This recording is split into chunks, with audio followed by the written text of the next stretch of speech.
and many things you will not be able to understand because things will become clear when we actually read further chapters. Now this is the agenda, right? We shall discuss about what is organization and features of organization, then concept of organizational behavior, and then many related aspects of organizational behavior we will discuss one by one. Let's start with what is organization. In simple terms, what is organization? It is a group of individuals, right, who work together to achieve common goals or common objectives. So there is nothing difficult in understanding what is organization. You take any organization, Infosys, TCS, Reliance, Bajaj, all these are kind of group of individuals who come from different spheres. They work together under some policies, under some rules, and they try to achieve the common goals. The goals can be anything, right? And we try to discuss the features of the organization. Now, an organization looks something like this: boards of directors, chief executive, right? Then there would be different department heads, and under those department heads there would be different, foremen or some workers. So this is the typical organizational structure. And what are the features of an organization? First is composition of interrelated individuals. So we studied that organization consists of various people who work together. So when they work together, basically they are interrelated in a way. For example, plant manager will produce something that has been approved by research and development department. Research and development department will depend upon finance department for some budget to be allocated for research. Then if there is some issues, legal issues in any of these departments, it would be the law department who would be taking care. So basically they are interrelated, right? Both these are different departments, but they are interrelated, and therefore we say that they work together. And they have common objectives. The common objectives may be to increase the sales, to help the society, to maximize the benefit. It can be anything. Division of work, that is obvious, which is seen here. So every department has a different function. We can say that there is a division of work. Personal department, which is a kind of HR department, finance department looks into the finance. This plant manager or plant department looks into the production of the production of the products that are being sold by the company. The law department looks into the legal issues which are being faced by the company. So there is proper division of work and there is proper coordination, as I explained to you just previously, that when they work together, right, to achieve their common objectives, they need coordination between them. And there is well-defined authority and responsibility. So basically, authority flows from top to bottom. So board of directors has authority that they can chief executive to run the company in a certain way. Chief executive has authority to ask plant managers to implement certain policies or to implement certain rules in the company to show them the direction. And similarly, the responsibility is also there in each and everyone. So if board of directors has asked chief executive to run the company in a certain way, so chief executive, though he has authority, but at the same time he has a responsibility, right, to execute the day-to-day functioning as per the direction of board of directors. Similarly, board of directors have responsibility to run the company in an ethical manner, in a profitable manner. They have this responsibility towards the shareholders. So there is well-defined authority and responsibility in a hierarchical manner, and there is a group behavior because all of them at the end of the day work as teams, work in a group. So group behavior becomes very, very important for any organization. That how do people gel with each other? How do people react in conflicts? Right? How do people understand the culture of others, give respect to others? All these becomes very, very important in an organization. So these are some of the features of the organization. Again, you need not cram, just try to understand in very simple terms. That should be sufficient for you. So we discussed about what is the organization and what are features of organization. Now let us discuss about the concept of organizational behavior. Before we move on to understand the actual definition of organizational behavior, we need to understand that in an organization there are various aspects which needs to be taken care of. For example, the motivation of employees, how is the leadership, how to resolve the conflict, how to make employees accept the change. So there are various aspects that needs to be looked upon in an organization. For example, let's take the case of a motivation. Diamond merchant in Gujarat, he gives cars to his employees almost every year on Diwali. Then there are companies who tries to motivate their employees through recognition, not through gifts. That is recognition and achievement, right? That is intrinsic and extrinsic and intrinsic motivation. Right. Then if we talk about leadership, we can have leaders who are not very good like Ratan Tata. Then we can have leaders who are very harsh, for example, Hitler. Then conflict is also part of every organization. Even Reliance has seen conflict between Mukesh Ambani and Anil Ambani. And then when we talk about change, every organization goes through a change. There is not even a single organization which has not gone through a change and has been able to survive for many years. Just take an example. I'm just showing the change in the logos of the companies, but the change in the logos, it's not just a change in the logo. At the underneath, it means there is change in policies, there is change in outlook, there is change in branding, there is change in philosophy of these companies when the logos have changed. So all these companies have gone through change over a period of time as in responding to the environment. When the environment changes, these companies has to go through a change. So I'm just giving an example of some of the aspects, right, that are to be considered while discussing organizational behavior. There are many more concepts that we will discuss in the coming part of this chapter. Now coming to the definition of organizational behavior is something that is concerned basically with understanding, predicting, and influencing means changing human behavior in organizational setting. Like you try to understand their behavior, you try to predict what they will do, and if it is not in line with the if it is not in line with what the organization wants, you try to influence them. You try to behave as in how should they behave in an organization. So basically, organizational behavior is about understanding what motivates employees.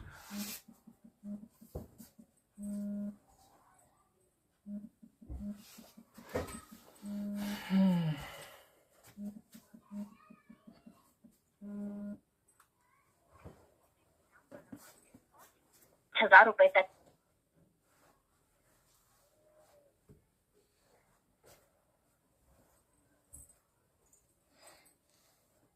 behavior, right? And the behavior that is studied, as part of organizational behavior, can be analyzed at a group level, that is meaning group behavior, or at an individual level, that is individual behavior, right? So I hope it is clear. I mean, like what is the definition of organizational behavior? What do we do in organizational behavior? So in organizational behavior, we basically try to understand and influence the human behavior on various aspects that may be motivation, communication, change, conflict, stress, training and development, anything. So if we try to understand the scope of organizational behavior, right, it can be divided into three areas: individuals, groups, and organizational structure. In individuals category, we basically study about the personality, perception, attitude, motivation, job satisfaction, learning, and values of an individual, right? We try to understand these aspects of an individual and try to influence them so as they become in line with the working of the organization. At a group level, we try to understand the group dynamics, that is, what kind of understanding, what kind of cohesion is there between the groups, any group conflict, communication, How is the leadership? Is the leadership kind of inspiring, or is it kind of transactional? Power and politics, all this is studied as part of group behavior. Then as part of organizational structure, we basically study the structure of the organization, that is the hierarchy of the organization, the culture, that is the work culture in the organization, how the organization responds to a change, then the development of the individuals and of the organization itself. All these are studied as part of organizational structure. So basically, when we study organizational behavior, we can say that the aspects or the subjects can be divided into three areas: individuals, groups, and organizational structure.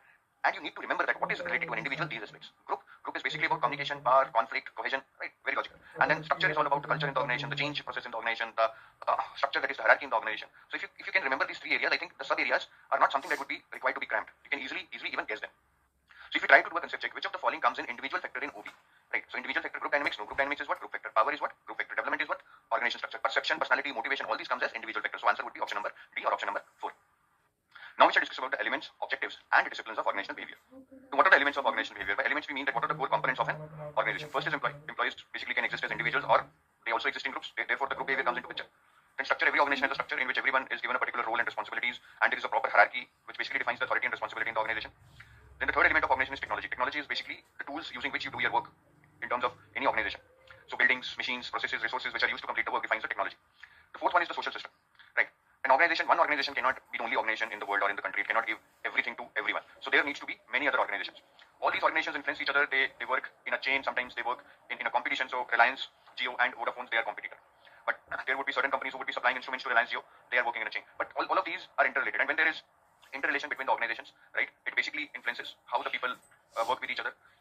Then there is a competition between resources and power that also influences the overall social system in which the organizations work. So these are the elements of the organizational behavior, or the core components of the organization that are kind of studied in the organizational behavior. Now, what are the objectives of organizational behavior? Now, as I told you that in organizational behavior, we discuss the various aspects which are kind of used in organization. They may be at individual level, they may be at a group level, or they may be at an organization level. But the objective of studying all these aspects like personality, perception, motivation, conflict, group dynamics, organization structure, change, the objective of studying all these aspects is the same. Right? That you want to improve the working of the organization. You want to have maximum productivity and little roadblocks in the functioning of the organization. So basically, the objectives of organizational behaviors are improving employee behavior, right? Enhancing leadership skills, increasing the motivation of employees, assisting in the organizational change, right? Creating a desirable workplace culture. I need not explain this, and these are not the only objectives of organizational behavior. I can also add, say, maybe helping employees coping up with stress, helping in proper training and development of employees. So there can be n number of objectives and benefits of organizational behavior, but try to understand. Do not cram these points. These points you can make by yourself also. Once you have understood the core concept of organizational behavior. Now, what are the disciplines from which organizational behavior has emerged, right? So we talk about science as one discipline, medicine as one discipline. So organizational behavior in itself is a subject which is studied, but what are the various disciplines from which it has emerged? The answer to that is that there are various disciplines which contribute towards OB. The main are psychology, sociology, anthropology, and political science. Apart from that, there are also, say, medical science, engineering. They also contribute to organizational behavior. When we talk about, say, psychology contributes to organizational behavior, how? So psychology basically deals with individual behavior, such as perception, learning, personality, emotions, motivation. All these are aspects of psychology which are studied in organizational behavior. Then when we talk about sociology contributing to OP, so sociology is all about how do we behave in group, in society, that is leadership, group dynamics, how do we communicate with each other. These all are part of sociology, which is studied as part of organizational behavior. Then anthropology. Now anthropology, the word gives us connotation of our history, something like that, right? So anthropology basically contributes in understanding that what is our culture, what is our value system, right, and what is the effect of that culture and value system. Then what are the norms or sentiments that people have belonging to a particular country, a particular area. All this is studied in anthropology, and this also plays an important role in OB. Because say when you're working in an organization which is MNC, multinational company, there would be people from different cultures that you need to understand that how to make the organization work in such a way that all the cultures are assimilated. There is no conflict. So anthropology also contributes towards OB. Then political science. Political science is basically interested in that what drives people towards power, right? How do people make decisions? What leads to conflict? What leads to people coming together, forming a coalition? So basically all these things that we see happening in politics, that is studied in political science. And these things are also relevant from an organizational point of view. Therefore, these are also part of organizational behavior. Sometimes we say that in this organization there is a lot of politics. So by that politics we mean the power, decision making, conflict, coalition. How does these kind of things are happening in that organization? So these are the four main disciplines that contribute towards OB, and you should remember these particular areas. Like psychology is related to individual behavior like perception, learning, personality, emotions, motivation. Sociology is related to group behavior. Anthropology is related to cultural sentiments, value system. Political science is related to power and politics, decision making, conflict, coalition. All these things you should remember. There can be a question in the exam where they might ask you, right, that to say which of these is studied as part of psychology in OB, right, or which of these is studied as a parameter of sociology in OB. So that these things you should remember, right. And apart from these disciplines, there are other disciplines also, as I told you, medical, engineering, then technology. All these also to some extent contributes towards OB, but these are the four main disciplines that you need to remember.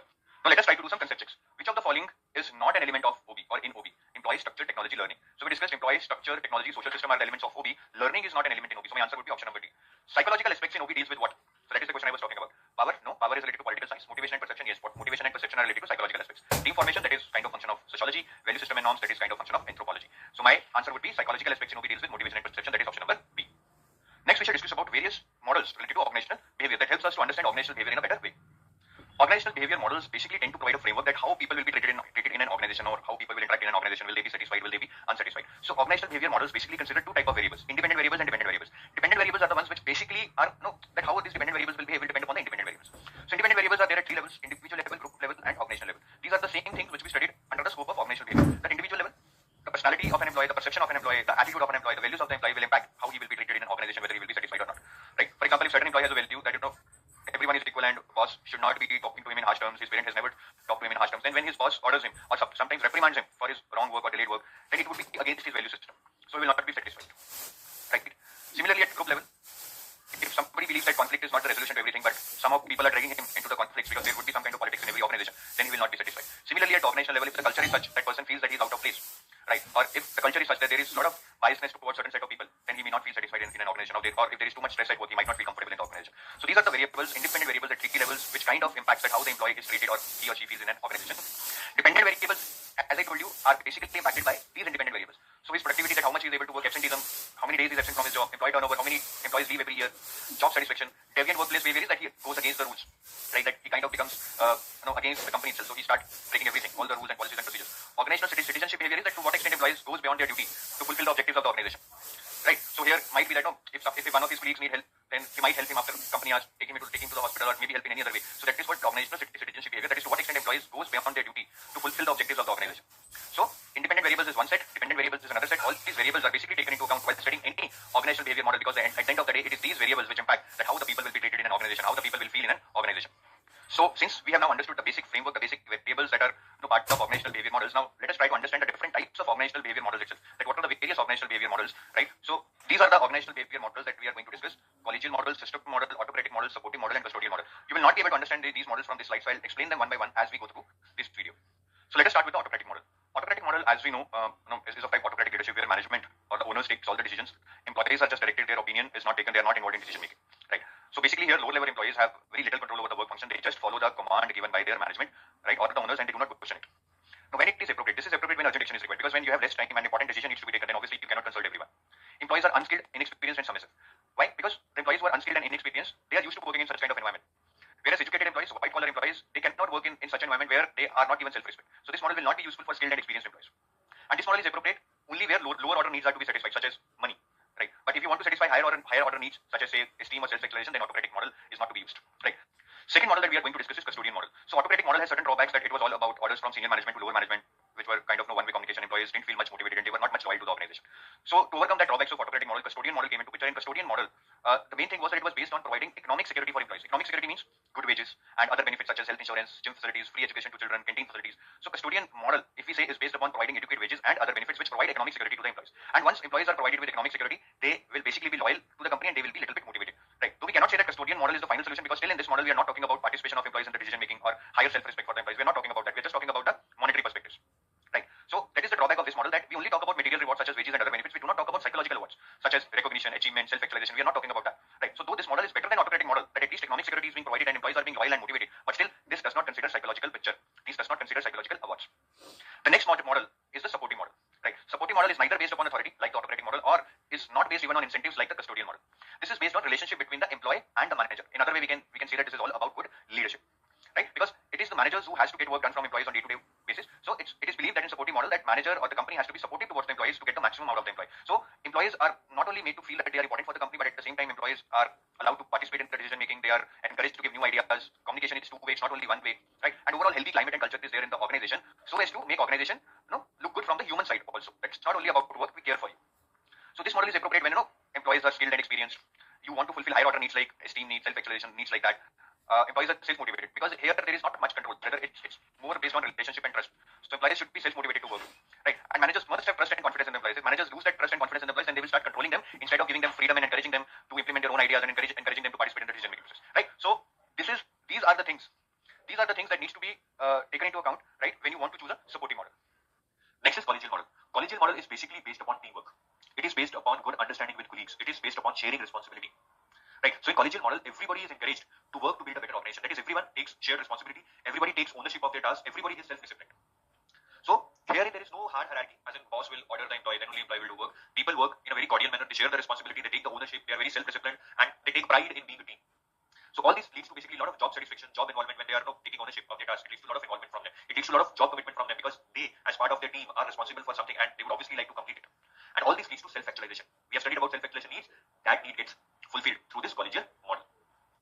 System model of an organization basically considers that there are various components in an organization. Employees is one, machines, tools, resources are another, technology can be the third, social environment can be the fourth. So it basically categorizes the whole system into different components and it believes that every individual has different goals, talents and potential which might be different or same as the organizational goals. So the main focus of the system model is to try and bring the goals of the individual in line with the goals of the organization. They try to match so that individual also feels satisfied and at the same time is able to contribute towards the goals and objectives of the organization. People are self-motivated under this model. They take a lot of pride in doing their work and completing their work. So it not only leads to fulfillment of self-actualization needs, but it also leads to fulfillment of wide range of other needs, which might not be defined at all in the Maslow's hierarchy. Right? So that is about system model. Now, let us try to compare all these models, right, on different parameters. So all the models that we have just discussed, autocracy, custodian, supportive, collegial, and system model, I have put them here. Here are the parameters on which we are going to compare them. First is basics of model. Autocracy model is based upon power. Custodian model is based upon economic resource, that is you give wages and benefits to employees. Supportive model is based upon leadership, that is you tend to make good relationships with your employee. Collegial model is based upon partnership, teamwork. System model is basically based upon trust, community, understanding, that is being the part of system and performing well. Then managerial orientation. In autocratic model, manager is basically authoritative. In custodial model, managerial orientation is to offer rewards, that is money. In supportive model, manager is basically supportive. He believes in building relationships. In collegial model, there is no hierarchy as such. All depends upon the teamwork, shared leadership kind of thing is there. In system model, it's all about caring and compassion to each other between different components of the system. In employee, with respect to employee orientation, employee in an autocratic model is obedient. He just obeys the order given by senior management.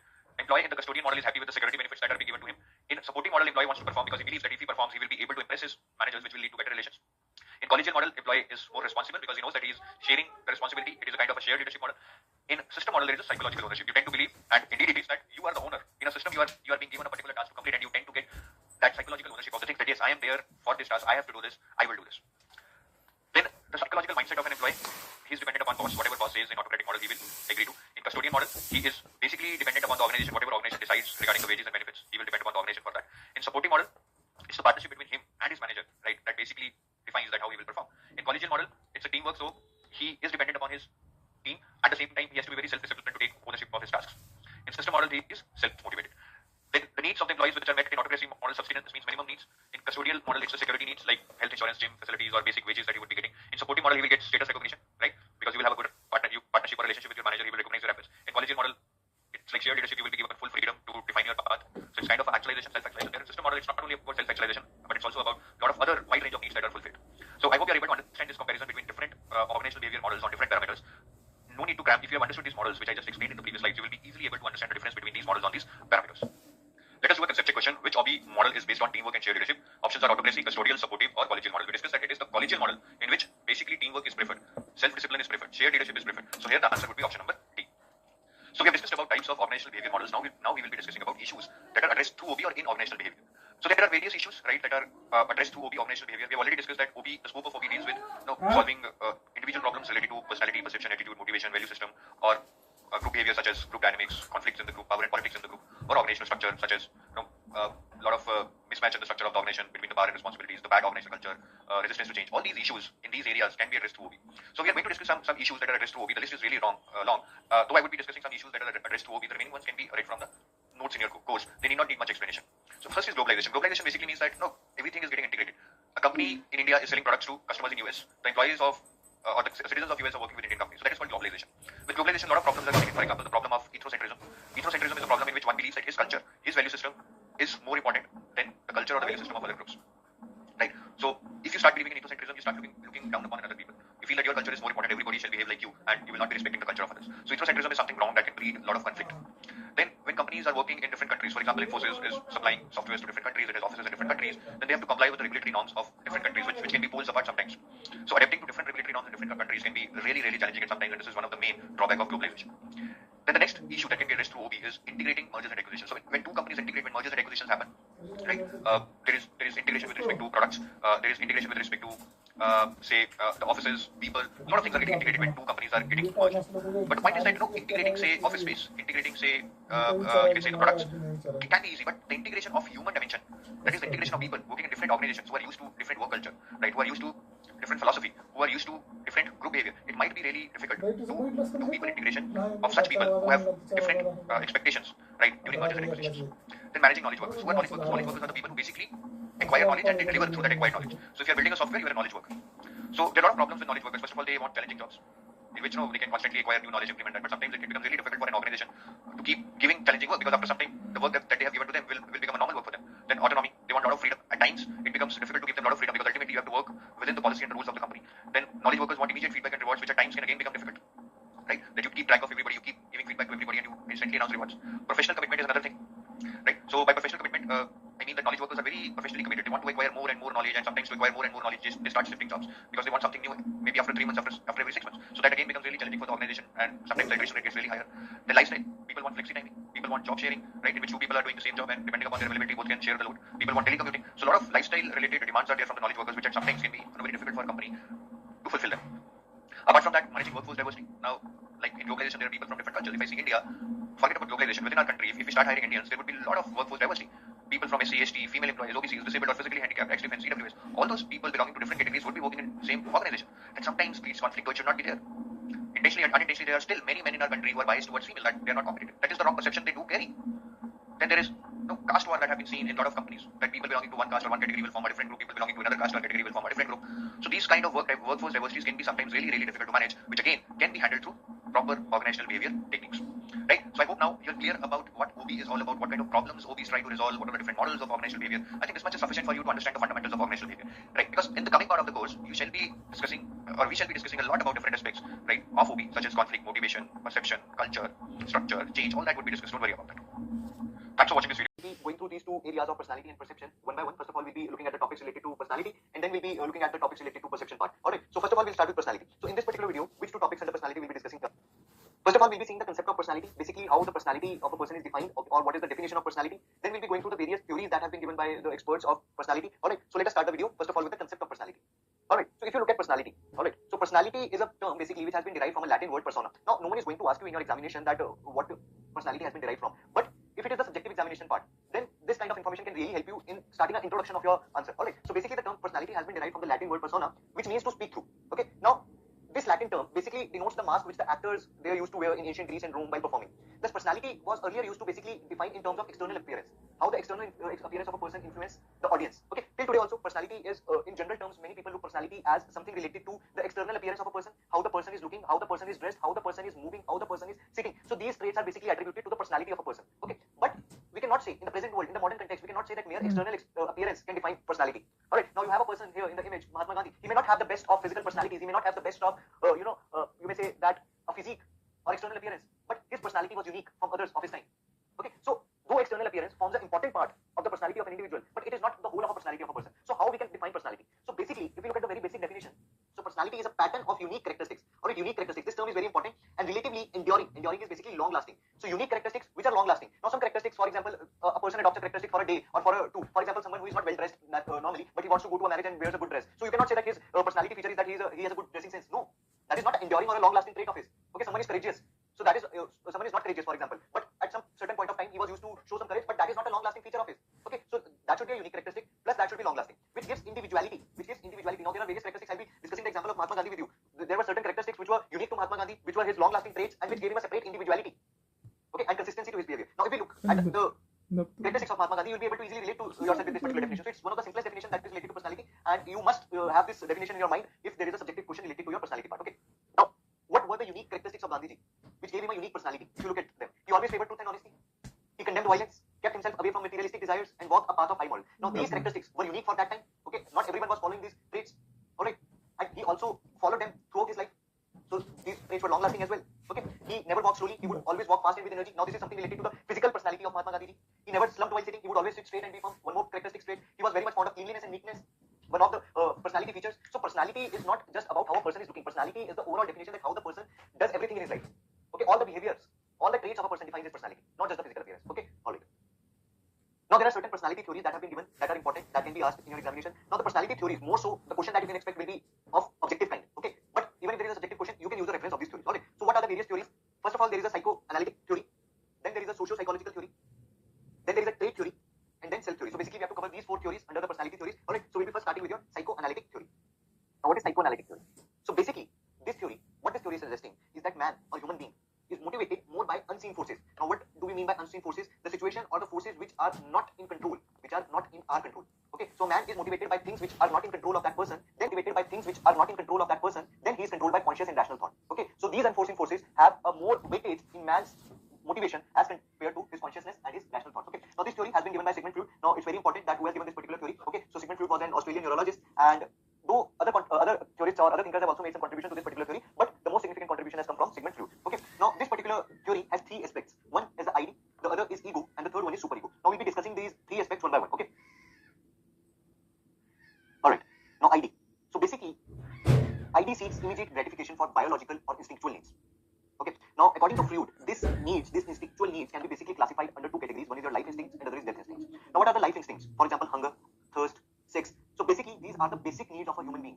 These are the basic needs of a human being, which comes under the ID category. Okay. Now, to satisfy this need, a person is motivated first of all. Okay. Before any other higher level needs, as Maslow has also defined it, that the need follows a basic step-by-step structure. Okay, so the ID would proceed unchecked to satisfy motives, particularly the sexual relations and pleasures. And this will move unchecked until and unless the ego of a person comes to check this particular need of a particular person. Alright, for example, there is a person who is hungry. Okay, so this is one of the basic life instincts of that person. He needs to get food. And if he is not able to get food, if he is not having any money, if he is not having any source, he will be also forced to do something which is against the law. He may be forced to steal, or he may be forced to do any other unlawful activity. Okay, so these go unchecked if these are not satisfied. And until and unless if the ego that we will be seeing in the next slide comes to control this particular need. Okay, and as an individual matures, he learns to control the ID. Okay, if you see a child is not able to control his hunger, he starts crying. But as that child grows, he, he is able to control his hunger, and he does not cry for that. Are you getting that point? So as an individual matures, he learns to control the ID. However, still it remains a driving force. Though the individual is not crying if he is hungry, but his primary agenda then will be to eat something so that he can fulfill his hunger. Alright, so it will remain a driving force throughout the life and is one of the important source of thinking and feeling of an individual. Okay, we say that people live for three things, that is roti, kapda and makan, food, clothes and house. Alright, so they remain one of the most driving force of an individual's behavior for an individual's personality. The next thing is ego. Though, see, now the ID represents the unconscious part. If you are hungry, then you are taking decisions unconsciously. The ego is the conscious and the logical part of human personality. And this is associated with the reality principle. The ego will keep the ID in check through the realities of external environment, through intellect and reason. Now this person who is feeling so hungry, he's so hungry that he wants to steal some food, but his ego will come here and check his ID, that no, you cannot steal food. His intellect will come in here, his reasoning will come in here. Alright, that if you steal food, you'll be caught and you'll be jailed. Alright, so out of the functioning of the ID and ego, many conflicting situations arise. Now there will be a conflicting situation. He's feeling hungry, his ID is saying go and steal food, but his ego is saying no, you will not. Because ID wants immediate pleasure, ID wants to fulfill that hunger. But ego is saying no, this is not the right way. Okay, so ego in a way will try to postpone the need of an ID to a more appropriate time and place. Okay, the ego will talk to your mind that no, this is not the right time, this is not the right place, at right time and right place I will get my food. Okay. Now, but still there is a conflict between ID and ego because ID wants immediate pleasure. Now, in order to resolve this conflict, ego will get support from the third pillar, the superego. Now, what is this superego? The superego represents basically the social and personal norms and serves as an ethical constraint on behavior. What is the social and personal norm? The person has been told from the time he has been born that it is bad to steal. It has been, inbuilt into his traits that it is not ethical to steal and eat. It has been built into one's conscience, so you can say that it is one's conscience, okay, which will not let him steal and eat. Okay, so basically the superego is doing what? It is providing norms to ego to determine what is wrong or right. Stealing is wrong. However, a person is not aware of the working of superego because with time it has been built into our conscience with the absorption of the cultural values around the place we are living and the norms of the society in which we are living. Okay, so these three are the factors in your psychoanalytic theory: ID, ego, and superego. All right.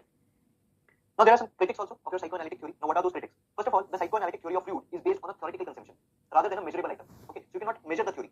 So that is why, because of no scientific verification, the theory is assumed to be just a concept. The theory does not give a total picture of behavior emerging from the personality.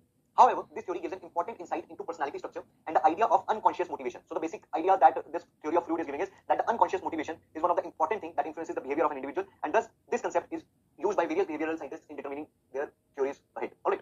Okay. Alright. Okay. Now we have already done the psychoanalytic theory. Now we'll be discussing the socio-psychological theory. Okay. So the social psychological theory is basically recognizing the interdependence between the individual and the society. Alright. So in this, according to this particular theory, the individual is striving to meet the needs of the society, while the society is helping the individual to attain his goals. Okay, and out of this interaction, the personality of an individual is determined. Okay, so society, that is the family, the religion, the place where the person is living, has an important impact in shaping the personality of an individual. Okay, now it is a society from where the individual is inculcating the cultural values and social norms, which is helping him in shaping his personality and influencing his behavior according to the external situation. Now this theory is also called as Neo-Freudian theory because it differs from the psychoanalytic theory given by Freud in two respects. Now what are those two respects? First of all, here the personality of an individual is shaped by social variables and not by biological instincts. Okay, according to Freud's theory, biological instincts, both life and death, were the major players in shaping the personality of an individual, but here the society is the major variable. Secondly, motivation, a man is being motivated with his conscious knows his needs and his behavior is directed to meet these needs. But in case of fluids theory, the needs were unconscious. Here the needs are conscious. Alright, so these are the two differences between the psychoanalytic theory of fluid and the socio-psychological theory that we have discussed over here. Okay. Okay. Now the next that we have to discuss is the trait theory. So you can easily understand this theory from the name of the theory as well. Okay. So basically, this theory is presenting a qualitative approach of studying personality, and it's basically postulating that an individual's personality is composed of the attributes or traits that a person has. Okay. Now these traits are distinguishable. They must be enduring, that is long-lasting. Okay. And these traits are the ones which makes an individual different from other individuals. Like we have seen the example of Mahatma Gandhi. Now this particular theory is based on three assumptions. Okay. Now what are these assumptions? First of all, traits can be common to many individuals. Okay. It is not so that a particular trait is only in a particular individual. It can be in many individuals. For example, speaking truth. This can be a trait of many individuals, but it may vary in absolute amounts between individuals. Okay, someone is there who is truthful every time, but someone lies sometimes, but in most part he doesn't lie. So the amount of that particular trait is varied between the two individuals according to the situation. Okay, traits are relatively stable and exert fairly universal effect on behavior regardless of the environmental situation. Now what is this saying? That if someone has a trait that he never lies, that he always is true, he always says the truth. Now this theory is assuming that he will speak the truth in every situation. Now for example, someone is a truthful employee, he never lies to his employer. One day he was not able to complete the job and his employer said him that I fire you out of that particular job. He has a house to see. He cannot afford to lose that particular job and he makes an excuse to his employer that his wife was unwell. He lies to his employer. Okay, but what this theory is assuming that he will not lie in that situation also. In every situation he will be truthful. The third is that traits can be inferred from the measurement of behavioral indicators. That you can measure the trait of an individual by observing that how that particular person is behaving. Okay, now what is the critique of this theory? Now the critics say that this particular theory is very descriptive and it cannot be analyzed in a long way, in a scientific manner. Okay, and it is not very comprehensive of determining the personality of an individual. Now, after covering the trait theory, the next theory that we have to discuss is the self theory. Now, if you look at the previous three theories, the psychoanalytic, the socio-psychological, the trait theory of personality, they are more of a kind of traditional approaches of explaining the human personality. The self theory is more of a modern approach of explaining the human personality. Now, this particular theory is also termed as organismic or field theory. Very important for prelims point of view or your objective examination point of view, I must say, not prelims, objective point of view, I must say. Okay, so the most important contribution to this theory has come from Carl Rogers.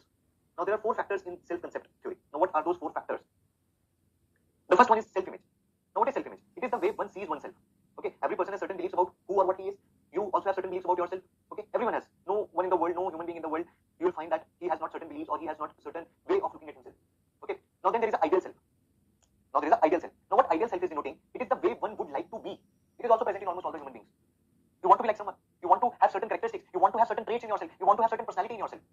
Okay, and it is different from the self-image. Self-image is the things that you know about yourself. That okay, I am this. I have these characteristics. I have these traits. But ideal self is the traits, characteristics, or personalities you want to acquire. Okay, the ideal position you want to be in. So there is a difference. Okay, and there can be a gap between these two characteristics of what you see of yourself and what you want to be.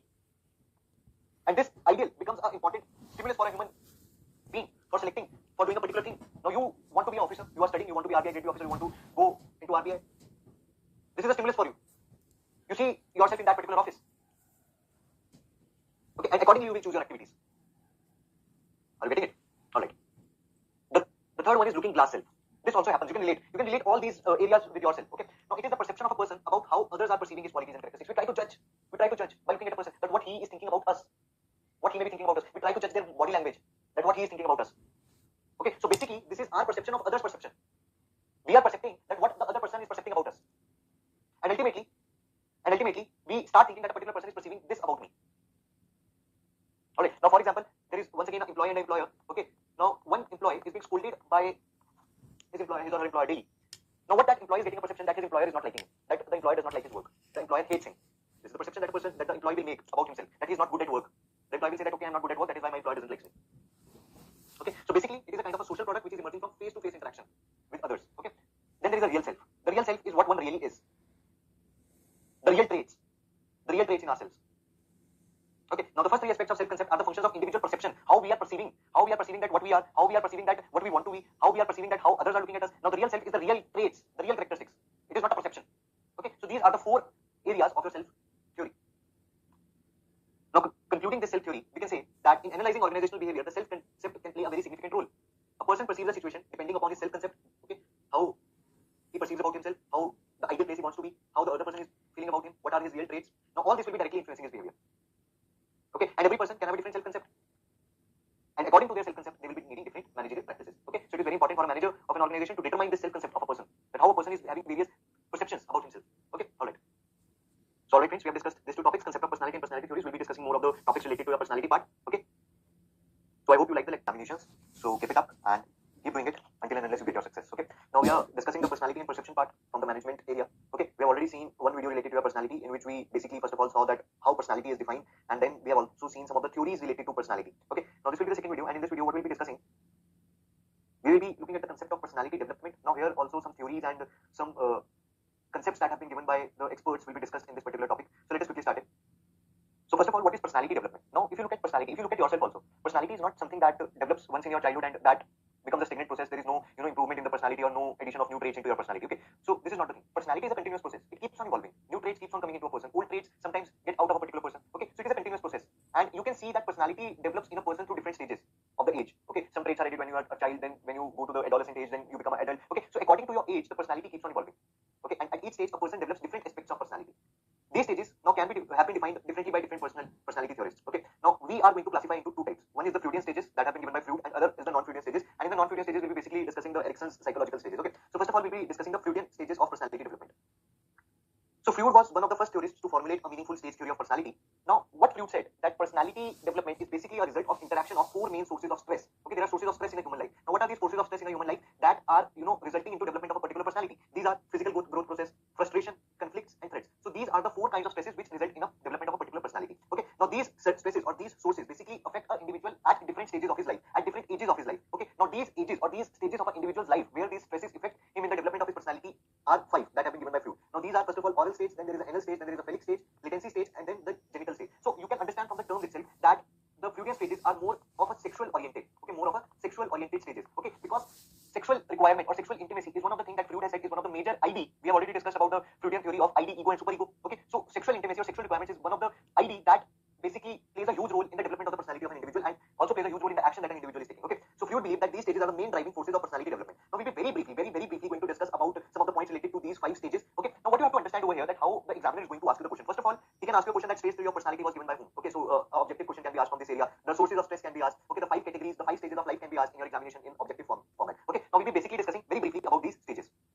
Now these stages, let me very clearly once again tell you that you have to just very briefly understand them. Don't try to go into too much detail. That will not be beneficial for your exam. Okay. So first of all is the oral stage. Now this stage basically covers the first 18 months of age of a newborn child. Alright. Now this period is basically divided into two parts by Freud. One is the oral sucking period and the next is the oral biting period. Now in the oral sucking period, which continues for the first 8 months of the child's birth, the child is basically in this stage satisfying his sexual instinct by sucking from mouth, lips, and tongue. Okay. So basically the child in this condition is totally in the ID's effect that we have studied in video 1 and is basically driven by the pleasure principle. And if the child, you'll observe, and if the child, if you have ever seen a newborn child, and if the child is not breastfed properly, he satisfies himself by sucking his thumb or finger. So basically the sucking of his thumb and finger is a process or is a way of the child of satisfying his ID pleasure. Okay.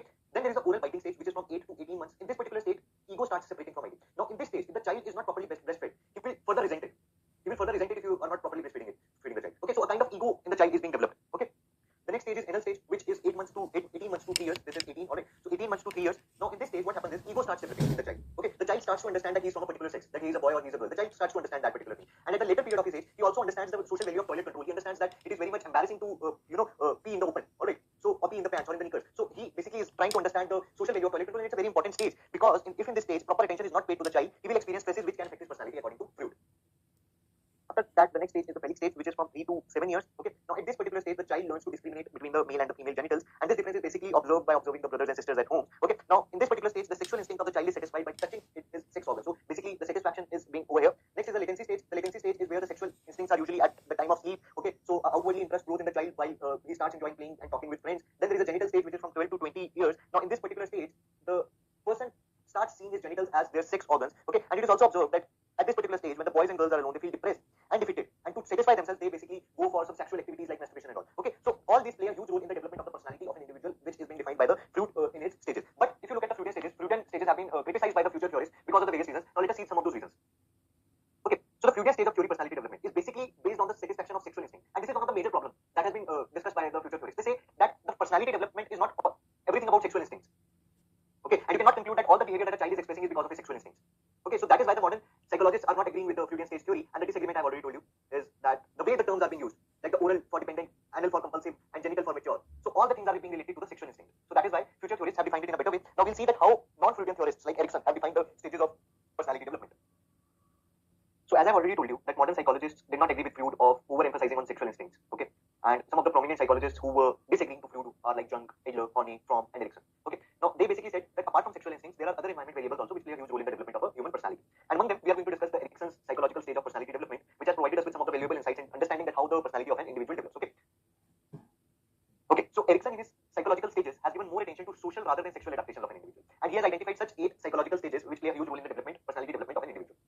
what are these 8 stages? These are oral sensory stage, masculine and anal stage, locomotor genital stage, latency stage, puberty and adolescence stage, early childhood, adulthood, young and middle adulthood, and then there is mature adulthood. We'll be discussing briefly about all these stages. Okay.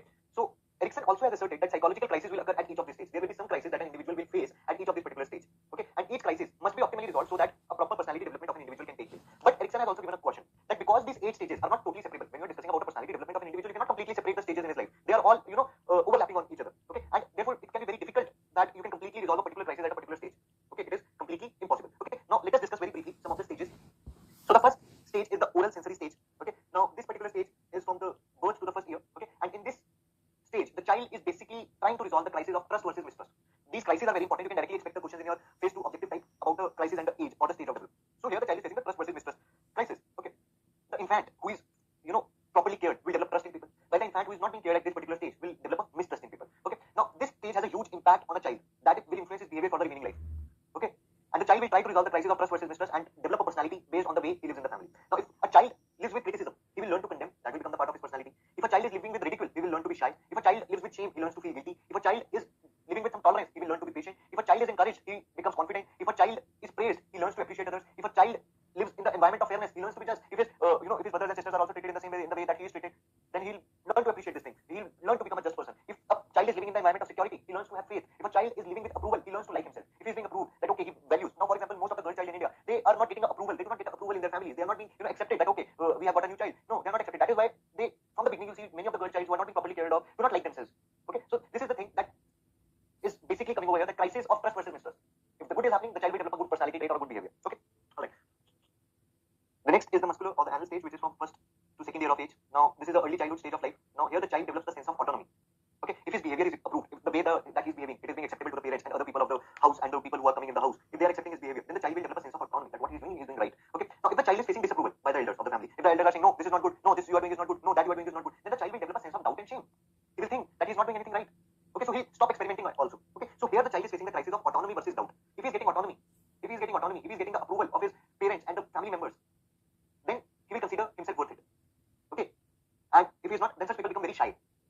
Okay, now the next is the locomotor genital stage, 3 to 5 years of age. Now this is the play stage of the life, and child basically tries to resolve the crisis of initiative versus guilt. Once again, related to the second stage only. Now here also, the child tries to discover what he can do. You must have seen the children from 3 to 5 years of age. They do different kind of things. They try to, engage in different things like writing on the wall and many things they do. They try to experiment. Okay, they basically are trying to experiment. Now if this experiment is being approved by the parents, then he will be developing a sense of initiative. That okay, I can initiate some things. Okay, at this stage also, in our age also, if you see that if we have started something and it is being praised, okay, or it is being encouraged, we develop a sense that okay, we can initiate things. But if the things that we are starting and everyone is criticizing them, then we start to develop a doubt. We start to develop a guilt that what we are doing, we cannot do this. Okay, though we are in a mature stage, we have our own reasons, and we can pursue ourselves that okay, we are doing something that will be beneficial for us. Okay, let the society say what they think so. But a child has a nascent mind. He doesn't understand that if his initiatives are being criticized, he'll start developing a guilt, and he will stop experimenting, and there will be a lack of self-confidence that will become a trait or become a personality trait of an individual if he's not encouraged at this particular stage. Then there is a latency stage. This is basically from the age of 6 to the time the child starts to come into the age of puberty. Okay, basically a school-going stage of the life of a child. Now here he tries to develop many skills and social abilities. Now if the child is experiencing progress at a rate that is compatible with his abilities, he will develop a sense of enterprise. Are you understanding that if a child is getting things in appropriate time according to his abilities, he will develop a sense of enterprise. Otherwise, he will develop a sense of inferiority. That is why you have seen that in many schools, the government of India made that before class 8, for example, you cannot retain a child, you cannot fail a child, you cannot ask a child to repeat the class.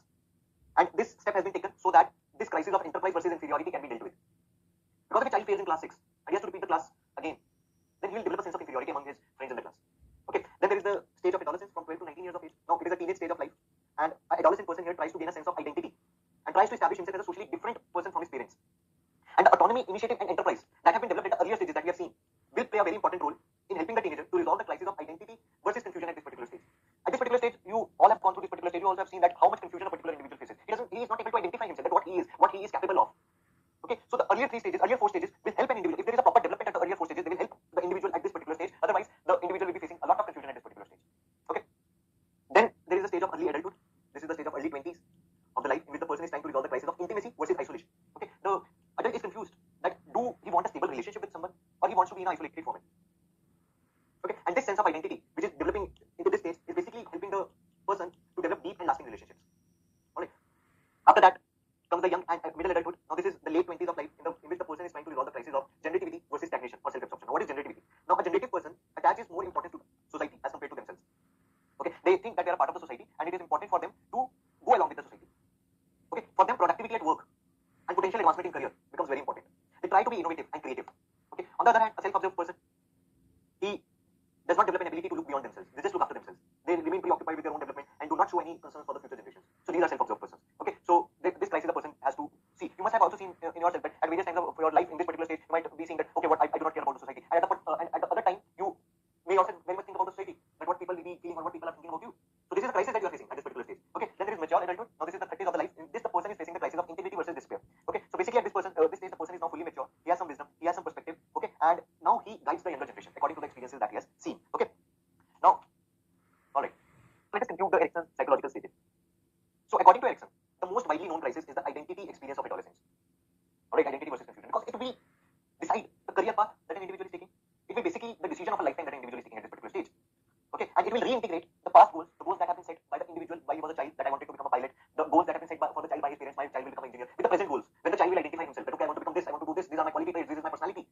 Okay, from organizational point of view, most relevant stage is that of the young and middle adulthood, in which we have seen the crisis between generativity and self-absorption. So for an organization, the person who is generative is the most beneficial person, because he has an attitude of production, he has an approach to innovation, okay, and he is concerned with his development as well as the development of future generation. But a self-absorbed person is not will not be able to completely get into the organization. He will not be able to work together with the other people of the organization. Okay, and this thus young and middle aged adults who solve the psychological crisis by being productive will develop healthiest personalities. So this is the conclusion that has been made by Erickson's psychological stages. Okay. Now the next that we are going to discuss as the part of a non-Freudian theory is the immaturity-maturity continuum. Now this has been given by Agres. Okay, he's an organizational behavior theorist, and if we talk about the stages of personality development, he's one among the few theorists who has made a departure from the stage approach that has been followed by Freud or Erickson. Okay, so basically Agres in his identification has identified some dimensions of human personality. So accordingly, he has proposed that personality, rather than going through the precise stages as we have seen previously in Freud and Erickson, personality progresses along a continuum of immaturity as an infant to maturity as a person comes into the adulthood. Okay. Now, if you might also have listened to this from your parents that you are small right now, you are a child, you are immature, you will become mature when you grow, when you come to our age. So basically, they are also following the Agres approach. They are also telling you that because you are a child, you are immature, and when you grow, you will become mature. Okay. So basically, according to Agres, people have a degree of development according to the 7 dimensions as they go into the adulthood from the infant stages. Now these are. So when a child is infant, he has the immaturity characteristics of passivity. He likes to be, enjoy. He likes to play. He likes to be, watching the cartoons. When he becomes mature, he likes to be more active in his work life. The immaturity characteristic is dependence. He is dependent on his parents for satisfying his needs. Okay, and when he becomes mature, he tries to become more independent. When he is immature, he is capable of behaving in few ways. Okay, he just has few traits. Okay, a child, whether either he'll cry that I'm not getting these things, or he'll laugh while watching Cartoon Network. But when he becomes mature, he becomes capable of behaving in many ways. He learns new things like how to handle stress. Okay, as a child, he has shallow interest. He just likes to play and watch Cartoon Network. When he becomes mature, he develops some deep interest, some deep hobbies. As a child, he has a short-term perspective. He just only thinks about the day in which he is. He's not thinking about even the next day sometimes. Okay, but when a child becomes mature, adult, he has a long-term perspective that how he has to plan his life. Okay, as a child, he has a subordinate position in the family, and when he becomes mature, it becomes into a superordinate position. As a child, he has a lack of self-awareness. Okay, he's not aware about himself. He does not know what he likes, what he is not liking. When he becomes mature, he's more self-aware, and he also learns to control his senses. Okay, so these are the 7 areas which, according to Agres, a person moves from immaturity to maturity. Okay, now the tendency, as I told you, is to move towards the maturity end of the continuum with age. Do norms of the individual's culture and personality inhibit the limit maximum expression and growth of the adult. The person's culture will not allow him to have a maximum expression and growth. Okay, because there are some cultural barriers that a person has to face. Okay, like for example in India, a person cannot become easily independent of his family because of the family ties that there are in our country. Okay, so Agres has accepted that only a few percent can develop to this full maturity level. Okay, and he says that the immaturity that exists in the maximum of individuals is not because of their laziness, but because of the organizational setting or the management practices. Whether we talk about organization level, whether we talk about the society level, it is not a person's laziness that is resulting into the immaturity of that person, but because of the setting. Now, if you look at the organization, when an individual joins the organization, they are given very little opportunity to control the environment of the organization. They have to adjust according to the environment of the organization. They are encouraged to be passive. They are encouraged to be dependent on their superior, on their supervisor. They are encouraged to be subordinate. Then how they will develop into the complete mature stage? It cannot be possible for the maximum of individuals. Okay, so Agres himself has accepted this particular fact. Now, Agres has suggested that since human resource is one of the best resources of an organization can never work properly without a good human resource. So, he has suggested that there should be a proper integration between the organizational goals and the individual goals. Okay, so therefore, if there is something best for the individual, then it is automatically best for the organization and vice versa. So, he's proposed a program of gradually phasing out from the existing pyramidal organization structure to a humanistic system, from existing management system to a more flexible and participative management, which will help an individual to move from the immature continuum to the mature continuum. Okay, as it will be providing the individual with the opportunity to grow mature and keep themselves satisfied. Okay, more than just physiological and safety needs, which will further motivate them to achieve their complete potential and achieving the organizational goals. Okay, so this is the immaturity and maturity continuum of personality development. Okay, now with this, we end our topic over here of the stages of personality development. This must be sufficient for you from your examination point of view, both objective and subjective parts. All right, now we'll be continuing the personality part. We have to discuss very important few topics. Okay, so we'll be seeing you in the next lecture. Till then, all the best. Bye bye and take care. Okay, keep studying hard. Personality basically. Okay, so now what we'll be discussing in this particular topic, this is a very important video, and the first 2 videos are basically the base for this particular video. Okay, and you can expect a lot of questions from this particular video. So be very attentive in this particular class because it's a very important class from the personality part. Okay, all right. So what all determinants of personality, we'll be covering the types of personality, and then we'll be covering the personality traits which affect behavior. Okay. So let us start with the determinants of personality first. So if we talk about the determinants of personality, so there are 4 determinants which affects the personality of an individual. It can be the biological factors, it can be the family and social factors, it can be the cultural factors, and the situational factors. We'll be very briefly discussing about all these factors one by one. But one point that you have to keep in mind related to these factors is that only this biological factor has a one-sided impact. Now, what do I mean by one-sided impact is that it is only impacting the individual. Individual in turn cannot impact this particular factor. Okay, because individual has no control on his biological on these biological factors. Okay, so no impact is being made by the individual on these factors. But all other 3 factors, family and social, cultural and situation, there is an interactive impact. These factors are impacting the individual traits, and the individual personally is also impacting these factors. Okay, the individual makes impact on the family and society, the individual makes impact on the culture, the individual makes impact on the situation. Okay, so this is one very important thing, that only biological factors have a one-sided impact, all other factors have an interactive impact. Okay, so let us first do the biological factors. So under the biological factors, we say that the general characteristics of human biological system influences the way in which the human being tends to sense a particular event data, his interpretation and his response. Okay, so the study of biological factors to personality is basically divided into 3 main categories. One is heredity, the other one is brain, and the third one is physical features. So basically heredity, you all know that it is the transmission of the qualities from ancestors to descendants through a mechanism which is concerned with the transfer of chromosomes of the germ cells. Okay, so heredity basically predisposes certain physical, mental and emotional states, and it has been established through research that physical and psychological characteristics can also be transmitted through heredity. Okay, but this is not a conclusive proof, but some features you might see that some of the habits in you might match one of your parents. Okay, for example, your father or your mother. So this is one of the things. The other is brain. So the second biological factor is brain, which is supposed to play a role in shaping the personality. Okay. The third is the physical features. The third factor is the physical features. So an individual's external appearance, which is biologically determined, is an important ingredient of personality. We have already discussed in video 1 while we were discussing the definition of personality that external appearance is considered as one of the major portion of the personality of an individual because of the mindset in our society. Okay, we see the traits, we see the behavior, we see how a person behaves or how the person reacts in a situation. Afterwards, first of all, we see him. There is a visual contact, and this is the first impact that a human makes on the mind of other humans. So physical features play a huge role. Alright. Now, after biological factors, let us see the family and social factors. Okay, so family and social group, these two have the most significant impact on the personality development of an individual. Okay, and they impact the personality of an individual through 2 processes called the socialization process and the other is the identification process. Now, what is socialization? So basically, it is a process by which an individual or an infant, in case of a child, acquires behavioral personalities that are open to him at birth. Now, the first point of contact is definitely the mother, and afterwards, all the members of the family or the near social group of that particular child greatly influence the behavior, the traits that a person is getting. Okay, you grow with the traits and learn from the traits in the environment which you live. Okay, and second is the identification process. Now, every child has someone in the family who he aspires to become. Okay, so basically it is a process where a person is trying to identify himself with some other person whom he feels ideal in the family. So this is what is identification process. Now, this socialization and identification process is influenced by the home environment of the person, the family members in the person, and the social groups who are in contact of that particular person. After social and family and social factors, we will discuss the cultural factors.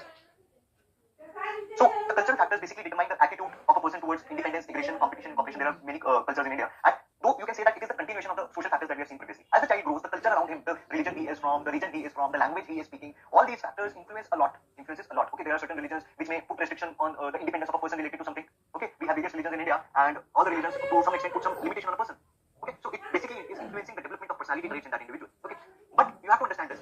Despite culture making a huge contribution to the determination of a personality of an individual, a linear relationship cannot be established between personality and given culture. A person may not be able to make a huge impact to the culture, and similarly, in some cases, the culture may also not be able to make a significant impact on the personality of an individual. Okay, so the one problem that stems from the existence of numerous subcultures within a given culture.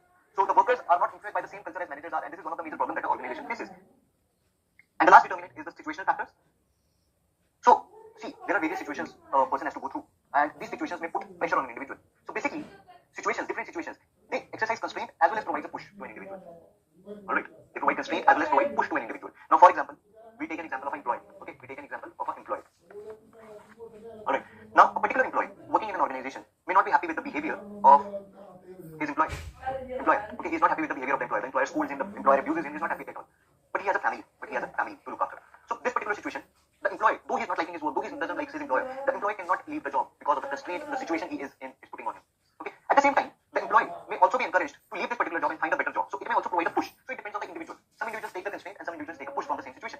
Okay, now this aspect is very important for organizational behavior because the manager has a control over the organization situation. This employer, who is the manager, has the control over this organization situation. He can avoid the employee from getting into this situation if he maintains the proper attitude. Okay, so situational factor is very important. Provides both constraint as well as push to an individual. The next topic that we have to do is the types of personality, and basically we'll be discussing 2 classifications over here. One has been done by Jung and the other has been done by Friedman. Alright, so let us start with the Jung's classification of personality. Alright, so Jung has classified personality into 4 categories. Okay, basically into 4 combinations, 4 type of combinations. Now the combination has been done through sensing, intuition, thinking and feeling. Okay, now for example, on the basis of thinking and sensing personality. Now what are the personality traits of such a person? He is rational, logical, empirical, objective, money-oriented, risk avoider and short-sighted. Alright, then thinking and institutive personality, he has a broad view, imaginative, wider option, risk taker and long-sighted. Then someone with feeling and sensing personality has empirical, personal value, subjectivity, considering others' view, risk taker and status conscious. Then there is a person with physical and institutive personality. That kind of person has a broad view of intuition. He is people-centered, he is subjective and he is venture basic idea of this. No need to go into much detail. Then there is Friedman's classification. Now Friedman has classified personality into two types, type A and type B. Now both personalities are basically opposite to each other. Now if you look at the traits of these two personalities, type A people are always moving. Okay, they always want to get something. They are always after something. Type B people are never in hurry. So type A people are basically impatient. Type B people are patient. Type A people measure success by quantity. Type B people are doing work for fun and not for winning. Type A people are more aggressive and competitive. Type B people are mild mannered. Okay, type A people are feel that pressure of time because they are in hurry, and type B people because they do not have any urgency of work, so they do not feel the pressure deadlines. Okay, so this classification has been given to us by Friedman. Okay, all right. Now we firstly move to our next topic, and this is the most important topic of the personality part of your management syllabus. It is the personality traits affecting behavior. Okay, so the personality traits will necessarily impact the behavior of a person in an organization or in the society. Okay, so it is the key influencer of work performance in an organization. Okay, in jobs particularly with high human relation content, personality becomes a major determinant of what a person will do and how he will do that particular thing. Okay, so personality trait from the organizational point of view is classified according to two areas. One is the big five personality traits, and other are we put other traits into the other personality traits category. So this big five personality traits is very important from your examination point of view, as is specifically mentioned in your syllabus. Okay, so first of all we'll be discussing what are these big five personality traits. Okay, now what is this big five personality traits theory? So it is nothing else but in recent times researchers have identified some five fundamental traits that are very relevant for the human resource of the organization, which organization wants its human resource to possess. Alright, now because these five traits are so important and they are currently receiving so much attention from the researchers, these five traits are being referred to as the big five personality traits. Okay, now each of these five personality traits which is there on your screen has two extreme points. One is high and the other is low. So what is this? What are these five traits which are being referred to in here? It is O, openness, then it is C, conscientiousness, then extroversion, which stands for E, agreeableness, A, and neuroticism, which is also known as emotional stability, which is N. So you can remember these five traits with a mnemonic of quotient. Okay, OCEAN. You can remember it in the same order. Okay, it is not like that you have to remember first agreeableness or then extroversion. There is no particular order, but this mnemonic will help you in remembering these particular five traits. Quotient. Okay, now we'll be discussing very briefly about these five traits and then we'll be summarizing it as well because it's a very important topic. Okay, so starting with openness. So for understanding any of these five traits, you have to keep in mind the continuum of high and low. Okay, there will be one lowest point and one the highest point. Okay, so there will be people who will be having high openness and people who will be having low openness. Okay, so what is openness? Basically, with openness, we are trying to refer to a person's rigidity of beliefs and range of interest. Okay, so as I told you, there will be certain people who will be having high level of openness. Now, such people are basically willing to listen to new ideas and they are also ready or open to change their own ideas or beliefs with the changing times. Okay, as and when the new information comes in, they are ready to change their belief, they are ready to change their attitude. Okay, now see, when Aryabhatta in ancient India, there was a scientist called Aryabhatta. Now, that particular scientist said that it is not the sun that is revolving around the earth, it is the earth that is revolving around the sun. Okay, now certain people did not believe it, they were not open for it, and certain people who were broad-minded were open to it. Okay, that it is a new discovery. It is a new discovery. It was a new discovery at that time. Similar is with the present day also. Present day also, certain people are ready to accept a particular discovery. Now, for example, there is a particular disease pandemic going on, COVID, Corona. So the vaccine has been developed. Now, certain people from certain community are not willing to take that particular vaccine because they have a myth in mind that the vaccine has been prepared from the flesh of a particular animal. Okay. Now, if accepted that even if the vaccine has been made from the flesh of a particular animal, now certain people will be open-minded that okay, we need to eliminate this particular pandemic from our country or from the planet. So we need to take the vaccine. We need to change our belief. Okay, so they are open to the new information. So they also tend to have broad interest and they are curious. Because a curious person can only understand science. They are imaginative, they are creative, and because they are flexible to the new ideas and changing themselves, they are better accepted in an organization. On the other hand, there are certain people which have low level of openness. As I have given you the example, they tend to be less receptive. They do not receive the new ideas. They, resent those new ideas. They repel those new ideas, and they are not willing to change their mind. Now, for example, in a country like India, there is a case of intercaste marriage. Now, certain people with open minds have changed they have changed their minds. That okay, if a boy and a girl wants to marry, we do not care about what their caste or religion is, but certain people still follow that. Okay, and such kind of people have fewer and narrower interest because their mind is restricted to a limited space, and they are less curious, they are less creative because they are conservative. They are not open to the new ideas. Okay. Now the next is conscientiousness. Now once again, you have to remember this particular thing that there is a high end and there is a low end. Now first of all, what is this term conscientiousness? So basically, it refers to the number of goals on which a person focuses his attention. So there are two kinds of people who have multiple goals at the same time, and there is a person who is having a single goal. Now let us understand this with our own example. Now sometimes when we are preparing for an examination, when we are giving an examination, we are trying to focus on multiple exams. Okay. Now we want to give RBI also, RBI grade B also. Okay. At the same time, we want to go for some other examination also. For example, I want to give CDS also, which is taken by UPSC. I want to become IAS also. So I'm focusing on multiple goals. Okay. The syllabus for RBI is different, the syllabus for CDS is different, the syllabus for IAS is different. I'm trying to prepare for three different exams at the same time. Okay. And there is one person who is just focused on clearing this RBI examination. He's just after it. Okay. He's just after it. He is just focusing on one examination. He's studying only for one examination. So this particular person is having a single goal, and this particular person is having multiple goals. Alright. So persons who are focused on fewer goals or limited goals at a time, they are likely to be more organized. He will be able to be more organized because he makes his notes. He doesn't know which notes are for RBI, which notes are for CDS, and which notes are for IAS. Okay. The person with limited goals will be systematic. He'll be careful. He'll be thorough through the syllabus, and he'll be disciplined. He'll be disciplined. Okay. On the other hand, person who are less conscientiousness, have less conscientiousness, they go with wide array of goals, and thus it results in disorganization, carelessness, irresponsible. They do not develop discipline. Are you getting an idea? Okay. So researchers have shown that a person who has a limited goal, a conscientious person, is comparatively a higher performer as compared to a person who is performing a variety of jobs at the same time. Alright. The next is extroversion. Once again, high and low, you have to remember. Okay. So there are two kinds of people. One are introvert and other are extrovert. Okay. So introverts are basically intellectual kind of people. They are quite reflective. They try to be within themselves. Okay. They prefer to interact with a very small circle of friends. And these people are likely to be successful when they work on highly abstract ideas such as research and development. You see scientists, they keep them in their labs for days, for months alone without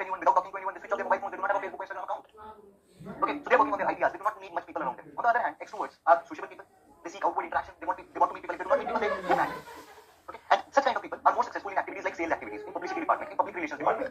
So manager must know that a person in his staff is an introvert or an extrovert, and accordingly he must assign them the responsibilities.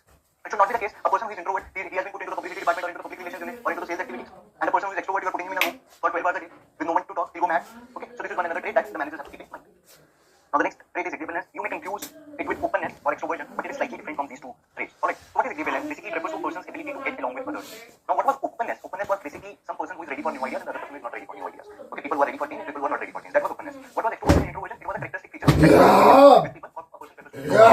On the right, what is agreeableness? Agreeableness is that a person sitting with 5 people in a room is never agreeing with them. He is not ready to listen to them. He is not ready to agree with them. He is not ready to do anything with them. Okay. So here also high and low. Some people to be gentle, they listen to people, they try to be cooperative, they try to be forgiving, they try to understand. You know, they are good natured people. Okay. So highly agreeable people are better in developing good working relationship with their co-workers, with their subordinates, with their superiors. Whereas less agreeable people, they will never cooperate, they will never forgive, they will never understand. So no one is going to have a good working relationship with that kind of person. Okay. And apart from the people with whom he is working, the person who is not agreeable. Apart from them, that particular person will also be not in good terms with the customers, with the suppliers, and other organizational constituents. So it will be a huge loss for the organization. Okay. So agreeableness is one of the traits. Now next feature is emotional stability. Okay. Once again, high and low. And emotions and intentions. Love and hatred are two opposite traits. There may be a situation, a particular person may be living that situation, another person may hate that particular situation. For example, if there is a big change in the organization, a competitive person, a change-loving person is going to love it. Feel that okay, a challenge has come. Okay, so emotion can agitate your mind. It can make you happy, it can make you sad. Okay, so persons who are having high emotional stability are calm, are resilient, are secure, they do not feel insecure. Like for example, there is a talk you often see in news is Industrial Revolution 4.0. Artificial intelligence. Now there is a threat that with the coming of artificial intelligence, with the coming of machine learning, the ages of machine will come and a lot of people are going to lose jobs. So certain people who are emotionally stable, who feel secure that okay, I can do this, I can learn new skills. Okay, and certain other people will feel insecure that their job is gone. They are not emotionally stable. Okay, so such people who are emotionally stable can better handle their job stress, they can better handle the pressure, they can better handle the tension. Okay, and their stability also leads them to be seen as being more reliable. An emotionally unstable person is not reliable during the time of emergencies because he is not able to take the desired action. He is not able to take the desired decision. Okay, and person with low emotional stability is excitable, is insecure, is reactive, is subject to extreme mood swings, which does not function for the organization. Alright, so this all points are very important for you. It can help you in writing your subjective answer. Okay, alright. Alright, now we have discussed the 5 traits. Now let us quickly summarize them. It's very important, both for your objective and subjective part. Okay, so openness. If a person is highly open, he is prone to accept new ideas, he is curious, he is artistic, he is sensitive, he is imaginative. On the other hand, on the low end, there is resistance to new ideas. The person is down to earth, he doesn't have much to explore, he is less creative, he is less imaginative. Then is your conscientiousness. Now such a person is well organized, is systematic, is careful, is persistent, has strong desires of getting results. On the other hand, on the low end, he pursues many goals at a time, he is easygoing, not very well organized, impersistent, lack of strong desire for getting results. Extroversion. A person is extrovert, he is outgoing, he is sociable. On the other hand, introvert, is timid in public interaction and has limited friends. Agreeableness is compassionate, warm, trusting, and eager to cooperate with others and avoids conflict. At the low end, the people are hard-headed, they are cold, they are proud, they are competitive, they are disagreeable, and they are antagonistic. Neuroticism or emotional stability. On the high end are people who are highly emotional, stable, who are calm, who are confident, who are independent, who are secure. On the low end are people who are emotionally unstable, who are anxious, who are dependent, and who are insecure. Alright. Now we will also understanding the relevance of these 5 traits. So what is the relevance or what is the outcome, behavioral outcome of such a trait? Now openness, as we have seen, the relevance is creativity, better learning, flexible people. Okay. Now the behavioral outcome is that such people help in innovating. They are more adaptable to the change. Alright. As we have discussed the example of Industrial Revolution 4.0, such people will be more open to change to that particular thing. Then conscientiousness, better planning and execution, hard work. They are persistent result achievement. They are not like that we are going for multiple goals and at the end they are not even able to achieve a single goal. Such people target their goals and give all their strength and power in the achievement of that particular goal. Okay. Then extroversion. Such people who are extrovert have better interpersonal skills. They have social acceptance, which is very important for leadership. Okay. An introvert person may not be able to lead a group which have large number of people. Then agreeableness. Such people are compliant of organizational norms and have least conflict. Okay. So they behave well with the organization, other than the organization. Neuroticism. Emotionally stable people have positive thinking. They have behavioral maturity. And when a person is emotionally stable, he is able to make a better decision. He can take a rational decision. Okay. And also his interaction with others is good. Alright. Now after understanding the big 5 traits, there are also some other traits, other personality traits which are required or desired by a particular organization that is its workforce must have. Okay. It is grit, core, self-evaluation, narcissism, self-monitoring, proactivity, locus of control, tolerance for ambiguity, type A and B, work ethic or orientation. We'll be discussing very briefly one by one. Okay. So let us start with grit. So basically in psychology, grit is a positive trait. Okay, it is considered a positive trait, and it is basically based on an individual's passion for a particular long-term goal or end state. Okay, so a particular individual who is motivated for a long-term goal to achieve its objective, they say that person is grit. Now Dr. Himself is a person who basically introduced this concept of grit as a personality trait, and he has defined grit as perseverance and passion for long-term goals. Alright. Now grit here differs from conscientiousness. Now a conscientious person is basically one who is not targeting multiple goals, who is targeting limited goals. Okay, those goals can be short-term also. Alright, those goals can be short-term also. After achievement of those goals, he will go for the next goal. Alright. Now grit is something else. Grit is basically focusing on some long-term goal. Now for example, I'll give you an example. There may be a person who has just conscientiousness. That person wants to become an IAS officer. Okay, this is his goal. This is not a long-term goal, this is a short-term goal. He'll give the exam. If he's good, he'll be able to clear that exam and become an officer. Now, a person with a grit, his goal is not just becoming an IAS, his goal is a social reform. He wants to bring a social reform. So IAS is just a way of bringing that social reform. Becoming an Indian Administrative Services officer, this is aim for bringing that social reform. The long-term goal is social reform. Okay, and he is consistent for that. And if he is not able to even become IAS officer, then he try to bring the social reform in another way. Now the person with conscientiousness will first achieve IAS, then he'll have different goals, then he'll after that set new goals. Okay, so this is different. And the court has also concluded that those individuals who have been very high achievers have possessed grit beyond normal. Everyone does not have that kind of grit. Okay, because it requires patience, high patience. Okay. Then there is core self-evaluation. Now core self-evaluation has two effects. One is self-concept and the other is self-esteem. Now self-concept is basically the way individuals define themselves. Okay. That what they believe about themselves, that what they are and what is their identity. Self-esteem, on the other hand, denotes the extent to which they consistently regard themselves as capable, successful, important and worthy individuals. Okay. If someone is regarding himself as capable and successful, that means he is having some self-esteem. Now people with high self-esteem tend to take on more challenging assignments and contribute significantly to the organizational effectiveness. Okay. If the organization is also rewarding them suitably. However, when we are putting this core self-evaluation in practice, there is a problem of over-evaluation or under-evaluation. Okay, because anyone can overestimate himself and can underestimate himself. Sometimes when we go for examination for the first time, we are not able to clear phase 1. We underestimate ourselves. We do not know anything. We are dumb. We do not have any understanding. We are duffer. Nothing will happen for us in the world. It is the end of our world. And if we by chance after giving the phase 1 of RBI, we clear it. We reach out the club as if we have got the joining letter from RBI. So sometimes there is overevaluation. We overevaluate ourselves, and sometimes there is under-evaluation. Okay. A person must have a cool mind to properly self-evaluate himself, so that he does not go in distress on a failure, and so that he does not reach on the 7th clause if he gets some success. Okay. The next is narcissism. So basically, such are the people who have an imposing sense of self-importance. They feel that they are the most important people. If they do anything, they want praises from all over the world. Okay. They are arrogant. They want extra entitlement, and they treat other people as inferior. They are selfish. They try to put others down, and especially the ones who are trying to challenge them, because they feel that no one can challenge them. They are the ones who are most superior. Okay. Now such people are not rated, or are not given higher rating on the behavior pattern from the people who are working with them. But they will perceive, such people who are having this trait will perceive that everyone is thinking very highly of them, but no one is thinking about them. You must have seen the villains in the movies. They feel that they are the gods, but the people of the village feel that this is the worst person they have seen. Okay. The next trait is self-monitoring. So a self-monitoring basically refers to a person's ability to adjust with the new state factors. Alright, a person with high self-monitoring have high adaptability to the new situations. Okay, this we have seen in the openness trait also. And persons who are low self-monitoring lack such adaptability. Okay, so high self-monitors are capable of presenting striking contradiction between their public self and private self. So for example, a person who does not like to, who likes peace, who does not like much people around him in private life, may be going too well with the people while he is in the organization. Okay, alright, so they separate their public life and their private life. They tend to pay closer attention to the behavior of others and are also capable to conform to such behavior. They behave with the people in the way they are behaving with them. They adjust to them. They adjust with their environment. And low self-monitors, they dispose every situation towards them. They have consistency in their behavior. If they are introvert, they remain introvert. Even if 100 people are sitting, they will not talk. Okay, irrespective of the situation, they are in their consistent behavior. Now the next is proactivity. So proactivity basically refers to the degree of anticipating, change orientation and self-initiating behavior that a person displays. Now proactive behavior basically involves acting in advance of a future situation rather than just reacting to the same situation. Okay, some people try to adjust in advance that okay, the change will come. Now people know that industrial evolution 4.0 is coming. They are upgrading their knowledge. And certain people, when the change will come, they will react. Oh, we don't know what will happen now. Okay. Now proactive creates positive change in the environment. Other people in the organization will look and see and learn from them that okay, there's a change is coming in the organization. We do not care. Will evolve according to the new situation. And thus they become the effective organization leader because they lead by examples. Okay. So what are the features of a proactive person? He has a desire for control. He takes charge at work. He has above average cognitive levels. He has self-efficiency high. He sets challenging goals for himself. He seeks opportunities. He has independent judgment combined with willingness to speak out. He is an early riser. He assesses the probable success of proactive behavior. Okay. Now, the next trait is Machiavellianism. Okay. The pronunciation, you can check it on Google. I might pronounce it wrong. Okay. So basically, it refers to the manipulation of others as a primary way of achieving one's goal. So basically, these kind of people play politics. Okay. They manipulate people in the organization to achieve their particular goals. Okay. Sometimes trade unions, you will take the example of trade union leaders. So trade union leaders in the organization, what they try to do, they try to manipulate the workers so that they can achieve their agenda. And so in the case with employers as well, they try to sometimes manipulate their employees with fake promises, with fake advertisements. Okay. Now max scale is there, which measures the extent to which an individual tends to follow this particular trait. Now people who are having high score on this particular scale are cool, are logical in assessing the system around them. They are willing to twist and turn the facts to influence others and try to gain control of people, events and situations by manipulating the system to their advantage. Okay. Locus of control. So basically, it is a belief in the people. Okay. Some people believe that they are in control of the events, that what is happening is in their control. And the other people believe that the events are controlling them. Alright. So basically, those who have internal locus of control, they believe that okay, they are controlling the events, everything is going to their plan, and their life is in their control basically. And on the other hand, there are people with external locus of control. These are such people who believe that whatever is being done by God. Nature is doing that. Alright. So these are such people who feel that everything is happening by chance and by the factors which are not in their control. Okay. Now formal category of people are opportunities. They seek opportunity for advancement and rely on their abilities and judgment at work. While other people, they are inactive. They think that nothing is under control. Everything will happen itself. Okay. And they allow the events to occur on themselves. Okay. Now the next is tolerance for ambiguity. So basically, some people can tolerate high level of ambiguity without experiencing stress. There is a change. Okay, for example, demonetization happened. Some startups which had invested the money on it for having huge cash, they were under complete stress. Okay, Industrial Revolution 4.0, new machines are coming. People come under stress. Alright, because they have low tolerance for ambiguity. They want the things that are going in a particular way. They should continue that way. Alright, and certain people have high level of tolerance. They can even work in such stressful situations. So generally managers who have to work in an environment that is full of uncertainty because of the rapid changes, they need to have a tolerance for ambiguity.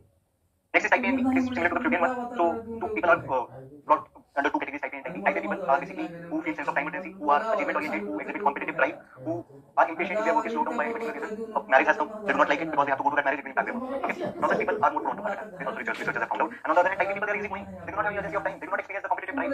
Okay. Now such people, because they are not taking so much of pressure, they have lesser number of heart attacks. Okay. The next trait is work ethic orientation. So there are some people who are extremely work ethic oriented. Okay. Now such people get greatly involved in job. Okay. And they basically, you describe some people as living, eating and breathing their job. They are such kind of people. And for such people, work becomes their only consideration and satisfaction. On the other hand, there are some people who are less work ethic orientation. They have less work ethic orientation. They try to do minimum things so that they do not get fired from the job. Like you must have heard that in India we usually say that the government employees just do the limited amount of work which is sufficient to show that the work is being going on into the department. Okay. Now for an effective organization, it is the high work ethic orientation, the very high work ethic orientation is important. The organization does not also want such people who are very extremely high work ethic oriented, because such people who have extremely high work orientation, they will fall ill. They will not be healthy. Okay, someone who is working 22 hours a day and is not sleeping, not eating, such a person will become a liability for the organization. So they do not want such people also. But they do not want even people with low work ethic orientation. They want people who are high work ethic oriented, but not on the cost of their health. Okay. The next is risk propensity. So it is basically the degree to which a person is willing to take chances, a person is willing to take risk and make risky decisions. So a person who has high risk propensity, he can experiment new ideas. Okay, he may introduce new ideas, he may gamble on new products. Okay, he may lead the organization into new and different directions. But here also there is a risk. If a person is too risky, then he may even jeopardize the continuation of that particular organization. So the risk has to be calculated. It should not be excessive, which can lead to the closure of the organization. And also, the leader, mainly the manager mainly, should also not be the person who has very low risk propensity, because that person is a conservative person. He will never be able to, take the organization ahead because he will be not willing to take the risk of trying new ideas. Okay, so these are some of the important traits that we had to discuss. With this, we come to the end of this. We have been discussing the chapter on personality perception, which is a part of your management syllabus for RBI building. Okay, so till now we have discussed various concepts related to personality. Okay, and this video will also be focusing on some aspects of personality. Okay, and it will be a quick video, it will be a short video. Okay, just few small topics we have to discuss that can be important for your examination. So what all we have to discuss is how personality is measured. Okay, because personality defines a person's behavior in the organization, so it becomes very important for the organization. It becomes very important for the managers of the organization to measure the personality of the individuals they want to select into the organization. Alright, and then we very quickly see the organizational application of personality, the things that we have done till now, how that is important, why it is important for us to see that what is person's personality and why it is important for the organization. Okay, so let us start with personality measurement. So as I told you that personality measurement is done so that the organization can take the advantage of the various personality characteristics. Okay, now there are many methods for measuring personality, and some of the major methods among them is the projective method, the personality inventories method, interview method, case history method, and the observation method. We'll be very briefly discussing about all these methods. First of all, starting with the projective method. So projection method was first used by Sigmund Freud, though the model that was suggested by Sigmund Freud was basically criticized by the future behaviorists.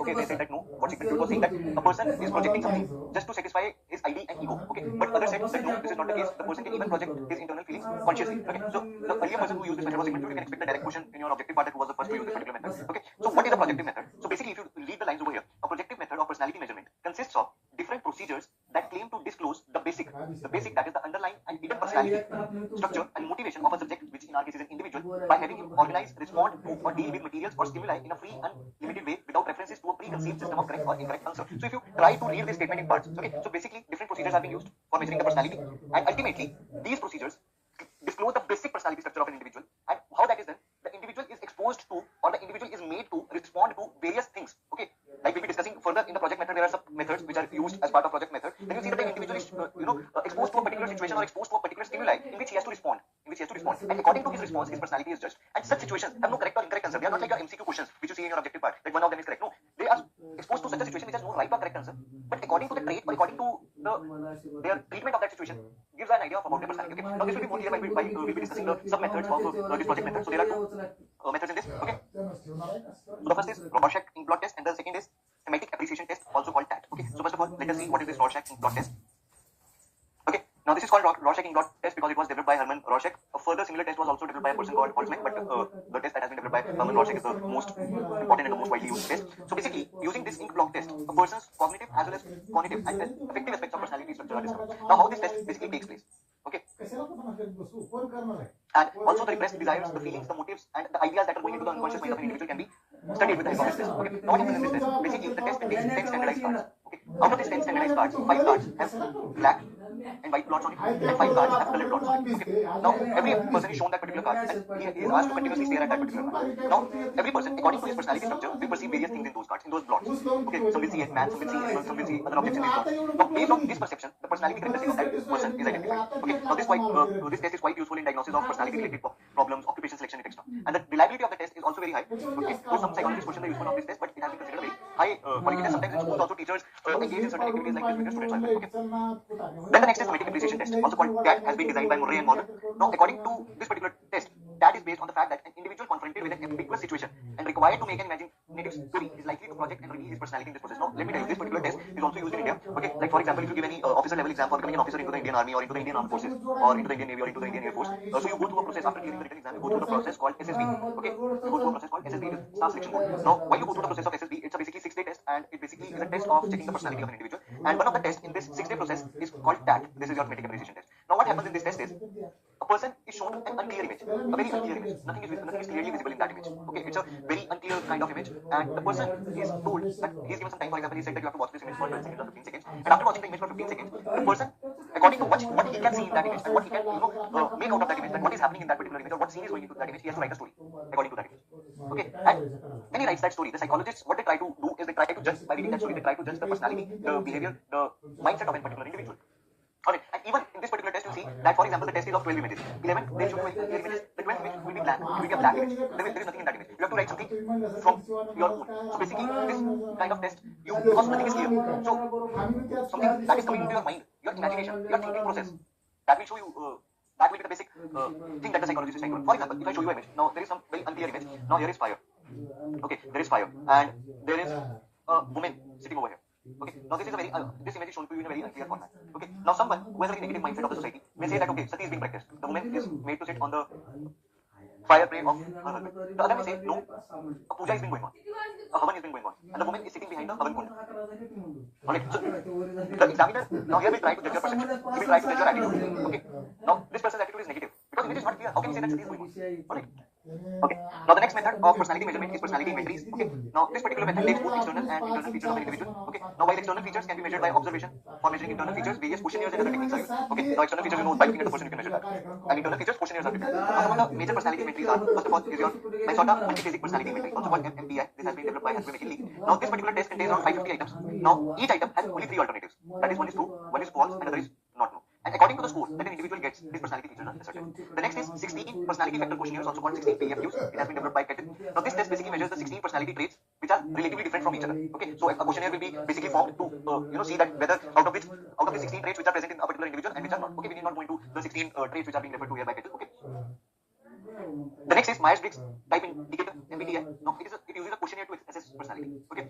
Now according to the answers of the people, MBTI will differentiate people in terms of 4 dimensions. One is extroversion versus introversion. Now it will describe how a person is getting energized. Okay. Then sensing versus intuition, it describes how a person takes in information. Is he taking that information from his senses, using his senses, or just by intuitions? Thinking versus feeling, it will describe the means a person uses to make decisions. That he takes his decision on his feelings or on his thinking. Judging versus perceiving, it describes how people approach life in a structured way or in an open, flexible way. Okay. So this is something that Myers-Briggs Type Indicator helps. The questionnaire helps in judging the personality. Okay. We need not go into much detail of this once again. Alright. Because you just need to remember these 4 factors. Okay, which have been described by this particular indicator. Okay.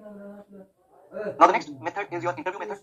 Now interview is basically a formal in-depth conversation. You all know that, and it is conducted to once again evaluate the personality characteristics of a person. Now let me also tell you, when you will clear your RBI grade B examination, you will clear your phase 1, you will clear your phase 2, and when you will be called into the interview. Now the interview is not generally, it is a very wrong concept that interview is the test of your knowledge. No, interview is not never the test of your knowledge. Though they may ask you academic questions, but it is never the sole purpose of the interview to check your academic knowledge. To check your academic knowledge, the examiner has taken from your phase 1 and also has taken from your phase 2. If he had to check your academic knowledge from the interview only, then he never take your phase 1 and phase 2. Okay, so that is one very important thing. Every interview in some way or the other is conducted so that your personality can be checked. Okay. Now there are 2 types of interview for measuring personality. One is an exhaustive and the other is stress interview. Now what is an exhaustive interview? Now this kind of interviews are semi-structured and they involve questions on various dimensions of personality.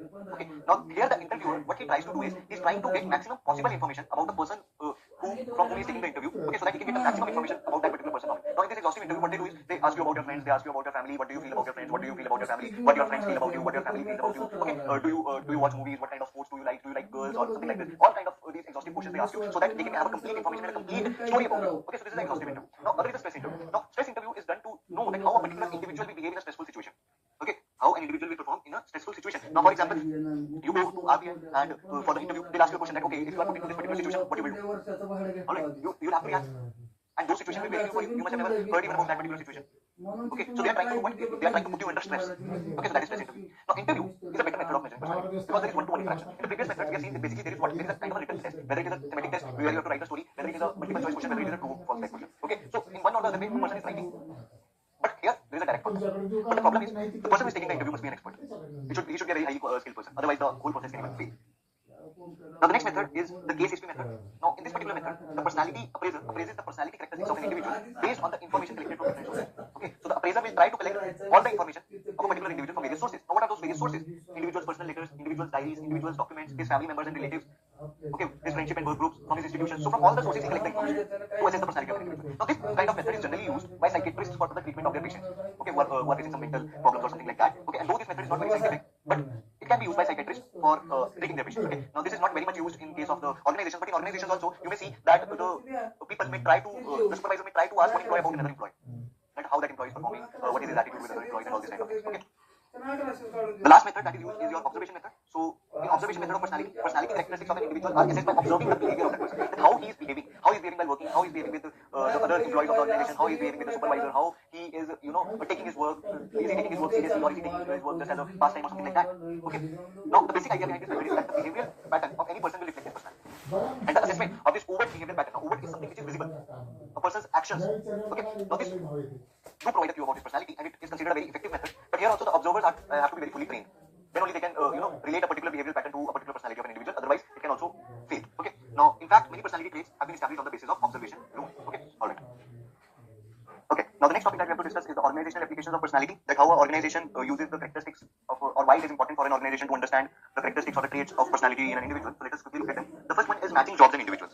So we all know that any organization can do well if it is able to match the jobs and individuals. Okay. Now, that is the personality of the job performer must match the requirement of the job. Okay. So personality of job performer must match what? It must match the requirement of job. Now, we have already studied one example for that. Now, for example, someone is a person who is introvert. Okay, and someone is a person who is introvert, and you are putting him in a job of sales, or you are putting him in the jobs of customer interaction. So that can create a huge problem because his characteristic, his personality trait is introvert. He is not able to talk to much people. Okay, so the job profile and his trait is not matching, which can create a problem. So it becomes very important that you match the job with the correct individual according to his personality traits. All right. Next is designing motivation system. Now, you know there are various people in an organization with different personality traits. Now, you cannot motivate all the people in an organization with same kind of incentive system. Okay, because of the difference in their personalities. Now, some people in the organization may be motivated by offering financial incentives, but other people may not so much react favorably to financial incentives. Then they are people who have higher requirements. Are you getting it? They are more attracted to some non-financial incentives. So, according to the personality traits of individuals in an organization, the higher level managers or the higher level executives, they will what try to do is they will try to design a motivation system so that the people with different personality traits are given different incentives. Okay, and the next system is your design control system. Now, what is this? For one, there are various people into an organization. Some people have a personality trait that they continuously need a stick over their head. They need a boss over their head. Only then they'll work. And some people need some space. They need some freedom in their work. Some people they want what they want to follow the exact rules. They don't want that they have to do something from themselves. They don't want to take any initiative. Okay, so they need a tight compartment of rules and regulations that you have to follow these rules and regulations and do your work. Others need some openness. Others need some discretion so that they can decide themselves for their work. Okay, so according to once again the personality traits, the control system is designed. Generally, the people at the lower level of the organization are given hard rules and regulations that they have to follow as it is. They cannot not make any change into it. And people at the higher level of the management are given the discretion to take action according to the situation and according to what they think and feel about. Okay, so accordingly the control system is also designed. Alright, okay. So with this, friends, we end this particular topic. Everyone is doing fine. And friends, we have been discussing a topic of personality and perception, which is a part of your management subject. Alright, we have already covered the various aspects related to the personality part, and now we'll be covering the aspects related to the perception portion of your syllabus. Okay. So what all we'll be discussing in this particular video. So it will be a bit a lengthy video. So what we'll be discussing, first of all, we'll be discussing about the concept of perception. Then we'll see what is sensation and how it is different or similar to perception. Then we'll see what is the importance of perception. We'll see the perceptual process, that is the process of forming of a perception. And then we'll understand the perceptual selectivity in this particular video, that how the perceptions are selected in a particular perceptual process. So the topics will become clear and when we proceed into this particular video. So first of all, let us start with the concept of perception. Okay, so perception can be defined as a process. So first of all, it is important for you to understand that it is a process, okay, through which an individual organizes and interprets his sensory impressions to give meaning to his environment. Now, if understanding it in very simple language, we can understand it in this way. Like for example, you are in an environment, okay, everything around you is part of the environment. So what you see with your eyes, what you hear with your ears is a kind of sensation. Okay, you are sensing something from your senses, and ultimately, after seeing something, after hearing something, you form a perception about that. Okay, you form a perception about that. For example, if you see someone dancing, okay, so you have seen it, you have sensed it that someone is dancing. After that, you will form your perception that one dancing good or that particular person is dancing bad. That is the perception. Alright, similar, if you hear someone singing, then you have heard it, your senses have gathered that information, then you form a perception that person is singing good or that person is singing bad. Okay, so once again reading the definition, an individual organizes, first of all you gather all the information in an organized way and then interpret it through your sensory impressions in a given environment. Okay, so through this we can form that a perception has the following features. So first of all, it is an intellectual process because what you are seeing, what you are sensing is just you are looking at something, you are just sensing it. Then after you have to give it a meaning. Okay, you have to give it a meaning, and if you are giving it a meaning, then it is an intellectual process. Okay, because if you will not be able to use your intellect for that, you will not be able to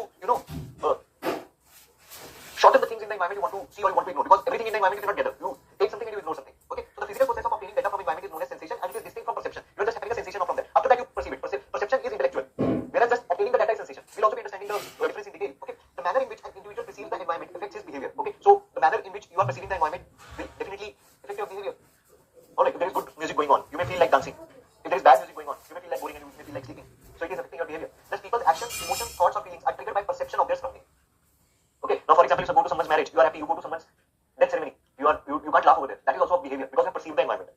Then perception, because it is an intellectual and a psychological process, it becomes a subjective process. Okay, so these are the three features of perception.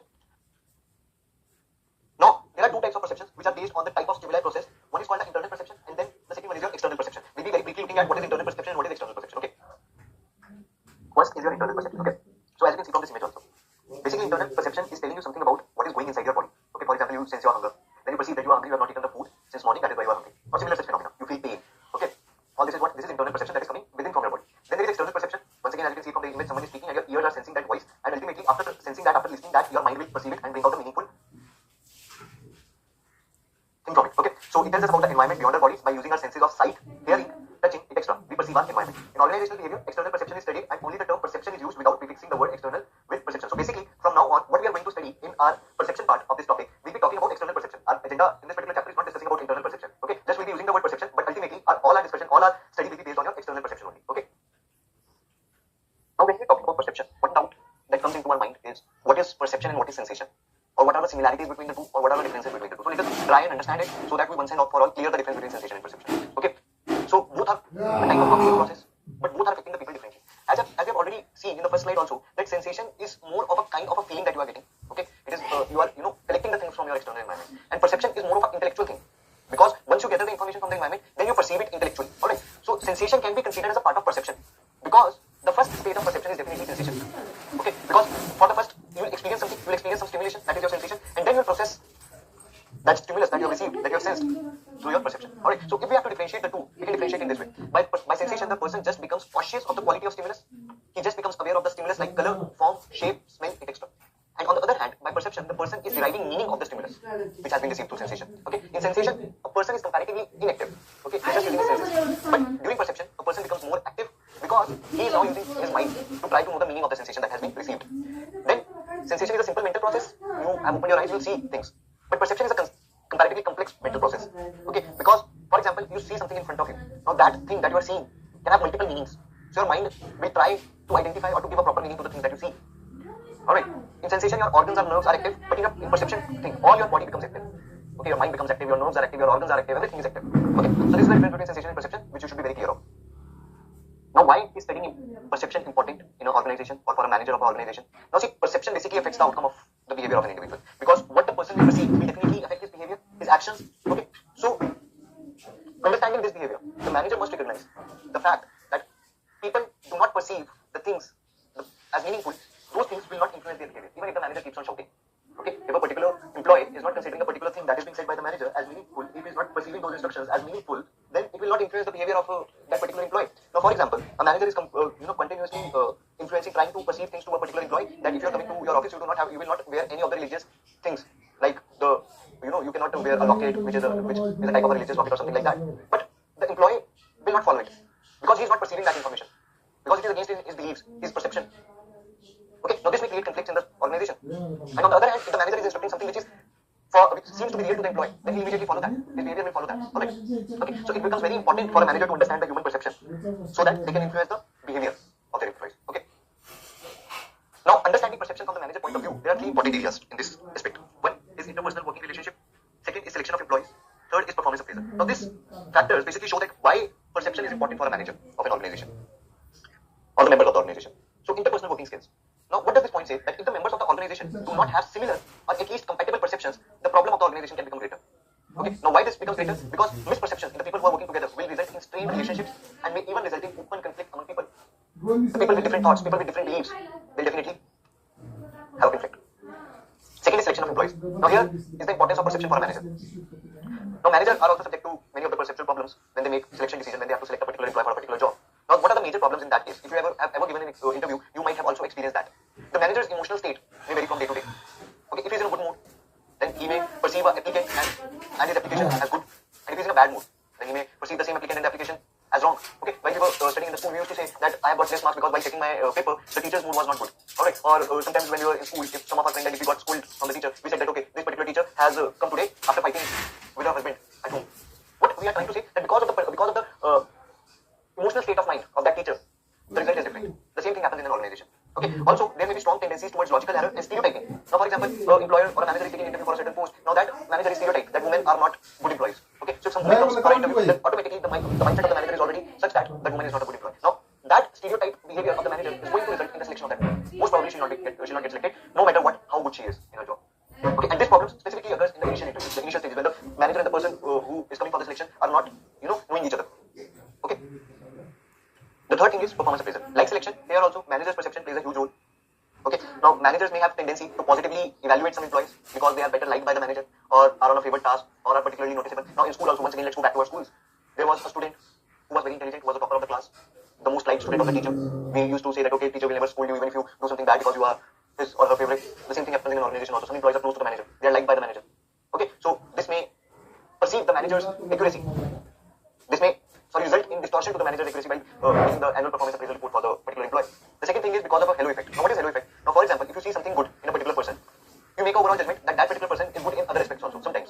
And looking something bad of a particular person, you make a perception that that particular person is bad in other aspects also. Now for example, if you see someone smoking, you sometimes perceive that that particular person is a very bad person. He's not a good person. You think that if he's smoking, he's taking drugs also. He drinks alcohol also. Okay, and someone who is not smoking in front of you, you may feel that oh, he is such a saint person. That's your perception. Because of a particular feature, good or bad, that you have seen. Sometimes that happens with managers also. If they see some good quality in a particular employee, they may feel that okay, all the qualities are good in this employee, and vice versa. Okay, so these are the three important areas, and that is why studying perception is important in management and in organizational behavior. Okay. Now the next topic that we have to discuss is the perceptual process, how a perception is made, basically. Okay. So the first stage is perceptual input, where a person is getting some stimuli, that is the sensation, okay, through his senses. Then there is perceptual throughput, or the mechanism that is taking place after receiving the stimuli. Okay. So after receiving it, there will be selection, then organizing, and then interpreting. Now not worry, we will be discussing each of them individually, what is selecting, what is organizing, and what is interpreting. Then after the perceptual mechanism is complete, there is the perceptual output, which is in the form of action, when the perception is made related to something. Okay. Now, starting with the perceptual input. Now the perceptual input, that is the stimuli, that is the sensation. That may be in the form of objects. You may see and sense objects around you, events around you, or even people around you. Thus, it can be anything that is in your near settings, that is in your near environment, or which is contributing to the occurrence of a particular input, okay, of a particular event. That can be termed as perceptual input. Now, for example, this person is watching TV, he is watching television. So whatever he is seeing in the television, that is the perceptual input for him. For example, he is watching the news channel. That is the perceptual input for him. Okay, for example, he is seeing the news related to COVID-19, or he is seeing the news related to any particular aspect, other aspect. Then that is what? That is his input. Okay. Now, the characteristics of the stimuli are also important. Now, what are the characteristics of stimuli? Now, characteristics means that what the person is seeing, what kind of information he is seeing, is he observing a particular person, or is he observing a particular event, or something like that. That the character of that event, is that a happy event, or is that a sad event? Okay, so all these things also matter, because this will affect the extent to which the perceiver is attracted to these. Okay, now for example, if there is something very loud, automatically your attention goes over there. And if there is something very, slow sounding, you may not give so much interest to that particular area. Alright. Now when the perceiver interacts with the stimulus, sensation will take place. Okay, when the particular thing has caught your attention and now you are hearing that particular thing. Now sensation is taking place and the perceptual process has started. Alright. Now then is the perceptual mechanism. After the stimuli has been received, after the sensation process has taken place, the perceptual mechanism will start. First of all, there is selection of stimuli. Okay. Now after receiving the stimuli from the environment, some information will be selected for further processing while others are screened out. So there are a lot of things going into your surrounding, there are a lot of things going into your environment. So out of those things, multiple things going into your environment, one thing that has caught your attention will be selected by you and other things will be screened out. Other things will be screened out. Because it is not possible for a single person to select all the stimuli which he sees in the environment. Now for example, a very simple example that you can take in this case in selection of a stimuli is, for example, there are announcements going on the railway station. There are announcements going on the railway station and you have booked a train for yourself. So your mind is ready to receive only that information which is related to your train. Rest all is screened out. Okay, so basically the information that affects you is selected. Now there are two types of factors which affect selection of stimuli. One is external and the other is internal. Now external factors are related to stimuli and internal factors are related to the within self of the perceiver. Okay. Next thing is organization of stimuli. Now what is organization of stimuli? After you have received the stimuli, you have received some part and screened out other part. After the stimuli that has been received by you, it will be further processed. And for further processing, you will organize in some form in order to make sense out of that. Okay. So the information be arranged in a form. Now, the various forms of organizing stimuli are like figure ground, grouping, simplification, closure. So these are the methods through which you organize the selected information. We'll be also seeing these methods, do not worry. Okay. Then there is interpretation of stimuli. Now what is interpretation of stimuli?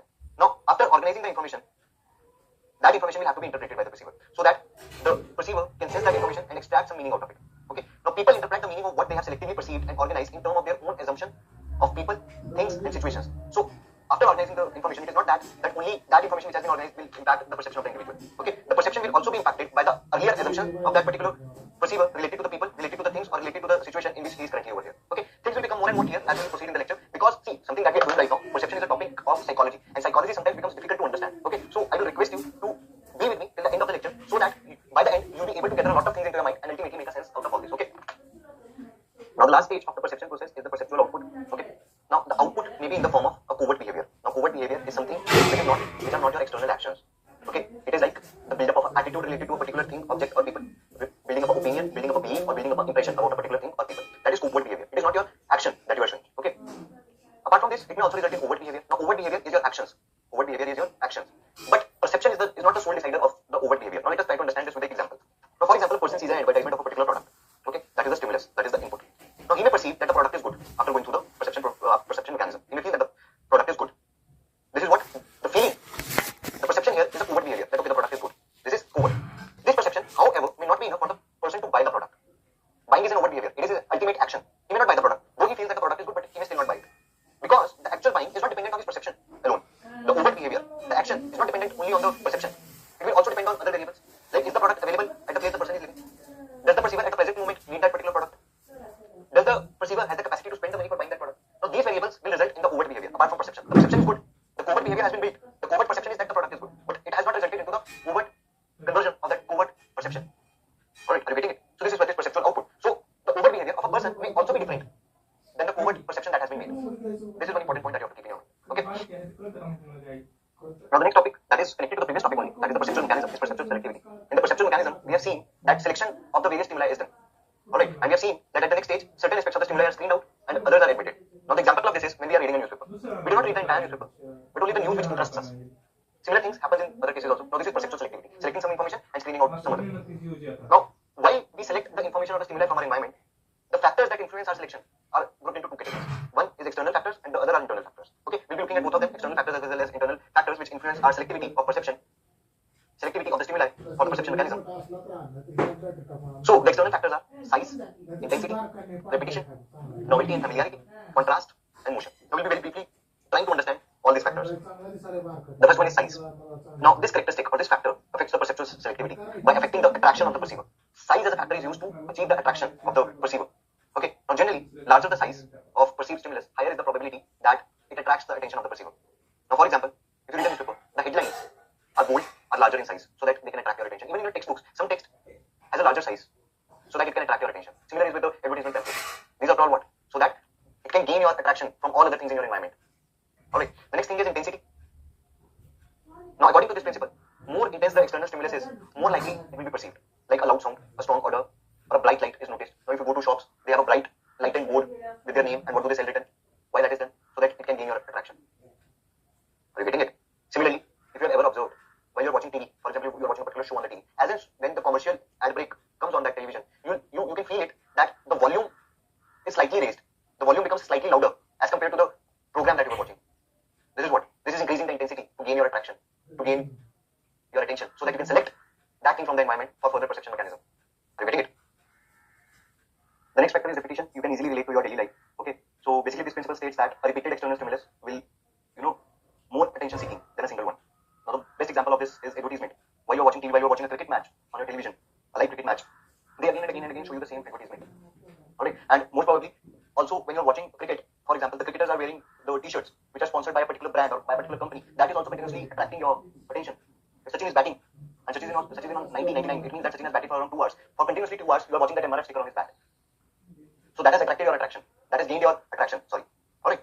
The next thing is novelty and familiarity. Now this principle states that a familiar situation, a familiar external situation gains a greater attention. Now for example, in your external environment, various things are going on. And you're a Gujarati. For example, you can be a Bengali Gujarati. For example, you're a Gujarati. Now if a lot of things are going on, a lot of people are speaking in that environment of yours, and if there is someone who is speaking in Gujarati, it will immediately gain your attention. It will immediately gain your attention. That is what is familiar. Because you're familiar with that particular thing, your ears will immediately go over there. Alright, because familiar things draw better attention. If you're in a new area, if you're in a new place, you go to Germany, Indian will immediately attract you. And if we look at the organizational point of view, then also we have an example. In case of job rotation, when workers' jobs are changed from time to time, they become more attentive to their new jobs as compared to the previous ones. But if a particular employee's job is not being rotated, he's on that same job for 15 years, for 20 years, and after that you rotate his job, he'll not be able to, be familiar with the process. This is what is happening. Okay. Similarly, communication in familiar jargons, in familiar language will attract more attention, as I've given you the example of Gujarati language. Okay.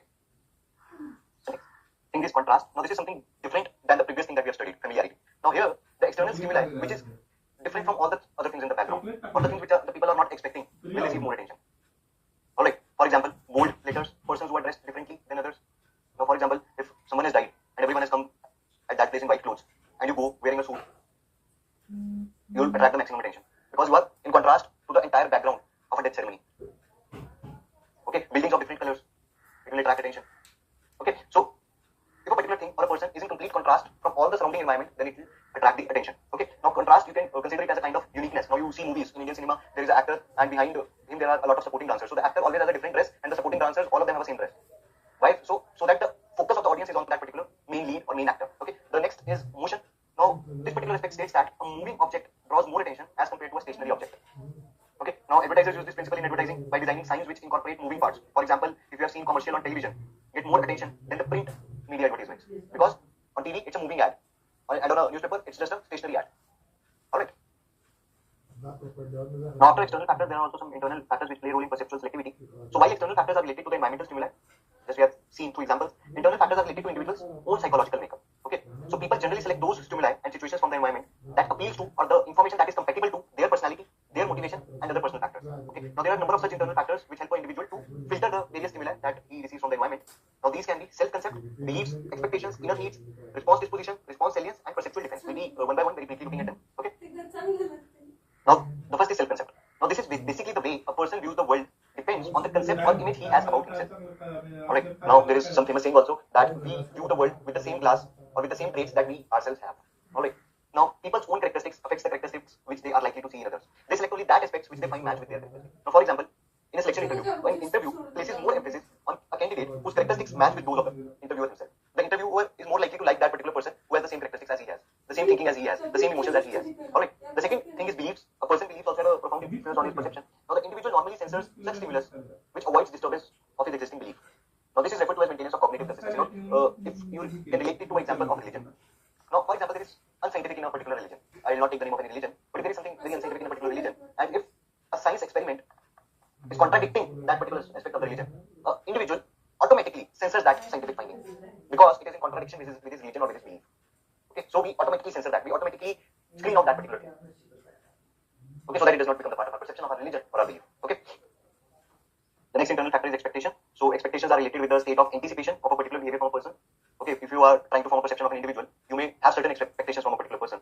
Okay, so that forms your perception of, for example, if a girl is going to watch a boy for marriage, she might have some expectations in her mind already, and according to her expectations, she'll be judging the behavior of that particular boy, and accordingly she'll make a perception about him. Alright, now this is one important example. Other example, if you look at it in an organizational setup, so a technical manager may expect ignorance about the technical features of a product from a non-technical people of the organization, or people expect that the officials who are belonging to a particular union, labor union, use rough language. They have already this expectation, which in turn form a perception about them. Okay, and these expectations affect the perception. Alright. The next factor is inner needs. Now, the inner need is a feeling of tension or discomfort when one thinks he is missing something, or when he feels he has not quite closed the gap in his knowledge. Okay, now when people are not able to satisfy their needs, they are engaged in wishful thinking, which is a way to satisfy the needs not in real world but in imaginary world. They start daydreaming. Okay, now according to Freud, wishful thinking is the means by which the ID, which we have studied in the personality part, is a part of the personality through which the person attempts to achieve the tension reduction. In such case, people will perceive only those items which are consistent with their wishful feeling, wishful thinking, or the daydreaming. Alright. The next factor is response disposition. So it basically refers to a person's tendency to perceive familiar stimuli rather than unfamiliar ones. Alright, for example, a person having a particular value takes lesser time in recognizing the word having implications in the area of that value, but he will take a longer time in recognizing the words which are not associated with the value of that particular person. Alright, you can once again relate it with the religion aspect. Now, in an experiment, persons who were having dominant religious values took lesser time in recognizing the words which are related to a religion, like priest or minister, whereas they take longer time in recognizing words with economic values such as cost or price. Alright, the next is response salience. Now, response salience is the set of disposition which are determined not by familiarity of the stimulus situation, but by the person's own cognitive predisposition. Now, what does this mean? There's a particular problem in an organization, maybe viewed as a marketing problem by a marketing person. You may feel that this problem is because of a marketing reason. A control problem by accounting people, human relation problem by a human resource people. So they are just viewing a particular problem according to the area of their functioning. Alright, now the reason for all these phenomena lies in the background of the people in which they are trained. Now their training trains them to look at a particular problem according to their particular area only, from their point of view only, and not from a generalized point of view. Here the manager's responsibility is very important because he has to view the problem holistically from the organizational point of view and not from the departmental point of view. Okay. And the last internal factor is perceptual defense. Now it basically refers to the screening of those elements which create conflict and threatening situation in people. Now for example, how perceptual defense is performed. Denying the existence or importance of conflicting information. If information is conflicting with your belief, you completely deny it. Or if a particular information is creating a threat in your mind, you completely deny it. You distort the new information. You distort the facts in the new information to match the old ones. Acknowledging the new information but treating it as a non-representative exception. That okay, this information we acknowledge it that it is true, but in our life it is just an exception which does not represent our life. You try to just put that information aside, which is threatening you, or which is creating a threat in you, or which is creating a conflict with your existing perceptions and existing beliefs. We all try to do this. You all can relate it with your inner self, with your inner thinking. Alright, so this is your perceptual defense. With this, guys, we end this particular lecture of ours. I hope that you are able to grab all these topics. Alright, so we'll be ending our lecture over here. And I'll meet you in the next lecture. Till then, if you have any doubts, you can always ask us. Alright, and I wish you all the best for the exam you are preparing. And keep working hard. Keep giving all your strength, all your attention to the particular goal of your life, and you will definitely achieve. Okay, thank you very much. Bye.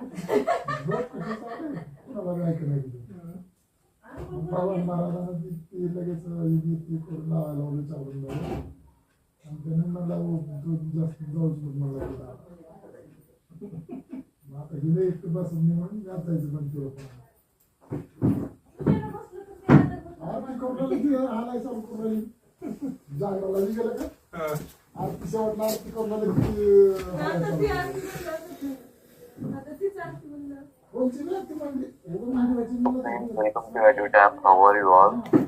I hope everyone is fine. So friends, personality and perception, it's been a long topic and we are on the last video of this particular topic related to perception part only. Alright, so what we are going to discuss in this particular video. So we have done the perceptual mechanism, okay? And in that perceptual mechanism we have already seen that how perceptual selection is done. The next step of the mechanism was perceptual organization. So we'll be going into the detail of this aspect of perceptual organization now. Then after that we'll see a topic related to person perception, that is forming a perception of an individual, and then the distortion in perception, how the distortion occurs in the forming of a perception of a particular individual for another individual. So this will be the topics that we'll have to discuss. So let us start with the perceptual organization part. Alright, so we have already seen what is perceptual organization. Perceptual selectivity is first done, and then after the selected stimuli are organized in a manner to form a sense out of them. Now, people organize the various stimuli on the principles of 4 grounds that are listed over here. That is figure ground, grouping, simplification, and closure. We'll be discussing them very briefly that what is figure ground, what is grouping, what is simplification, and what is closure. Alright. The first one is the figure ground principle. So it is basically based on the Gestalt psychology. Now this particular phenomenon states that we are born with some basic organizing tendencies. Alright, that is the forming capabilities of our senses. Like we learn with age how to visually recognize a figure, a person standing in front of us, or the various shapes. Just so you can say that basically we connect the lines and curves into a meaningful figure. Alright, now figure ground principle suggests that by organizing stimuli, people tend to treat those stimuli as figure which are more important, and those stimuli as background, which is also known as a ground, which are less important. We'll be understanding this with an example also. Okay, now based on this pattern of organizing, they perceive the stimuli by focusing more attention on figure. So more attention is given to the figure and the less attention is given to the ground. Now for example, you are reading a newspaper or you are reading a printed page. Now that printed page or that newspaper, so the letters on that printed page or newspaper in our example will be the figure. It is the main figure. Alright, there is also another thing, there is also another figure which is acting as the background, that is the paper, the material paper. But we do not concentrate on the paper, we are concentrating on the letters. Alright, so here the newspaper, the paper is acting as the background or the ground, and the letters or the alphabets are acting as the figure, the major figure. Alright, now this is the case of physical phenomena and does not present any difficulty in classifying stimuli. Okay, we can easily classify the stimuli and the ground. But the problem will occur when we have to, choose the background and the stimuli between two likely things. We'll be also seeing that completely. Okay, so as I told you, this process will become when the phenomenon is psychological. So for example, in an organization, some employees may treat good work performance as figure in promotion. Okay, so they may say that okay, we perform good, we get promotion. Some employees may say so. But in the same organization, there may be some employees who may treat as good relations with the manager as a ground for promotion. They may feel that if they have a good relationship with the manager of the organization, they'll get the promotion. Okay, now because of the different perceptions, because of the different thinking, the work behavior of the two groups of the employees is different. One group will try to work hard because they feel that working hard will earn them a promotion. Other group, their focus will not be on the work, but always to impress the manager. Because they feel that impressing the manager or having good relationship with the manager will earn them a promotion. Alright. Okay, though now figure ground principle is a logical phenomenon in perception, it presents the following problems. Now what are these problems? Sometimes there is competition between figure and ground. As I told you, sometimes we may not be able to recognize which of them is a figure and which of them is a ground. Okay, and as a result, it becomes very difficult to identify figure and ground. Also, there is a possibility of reversing figure or ground. That is, what should be treated as figure is treated as ground and vice versa. So these are the problems that are sometimes faced in recognizing the figure and the ground. Okay. The next factor in perceptual organization is grouping. So the grouping principle of perceptual organization basically states that there is a tendency to group group several stimuli into recognizable patterns. Alright. So there are certain underlying uniformities in grouping. So people generally group various stimuli on the basis of either proximity or similarity. So let us understand what is proximity or similarity to better understand grouping. So proximity or nearest principle of grouping states that a group of stimuli that are close together will be perceived as a pool of parts or pattern of parts belonging together. Let us understand this with an example. So all employees working in a particular department may be grouped together because of the physical proximity of that employees and they are perceived as such. Now for example, if the output of that particular department is unsatisfactory, so it will be considered that the complete department is inefficient and all the people working in that, all the employees working in that department are inefficient. Though it may be the case that some of them are working good and some of them are not working good. Now for example, you can also understand it with a religious example. Now people of a certain religious group are put in the categorized as being related to terrorism. Alright, why so? Because it has become a perception of ours that we have grouped certain religious people as being terrorists. Or we group certain religious group or caste of a particular religion as being poor. Why we do so? Because we have grouped it. Same is the case with that organization. Here, a complete department because of a certain relatedness. You can call proximity a certain relatedness, like religion relatedness, department relatedness. It can be a physical relatedness or something else.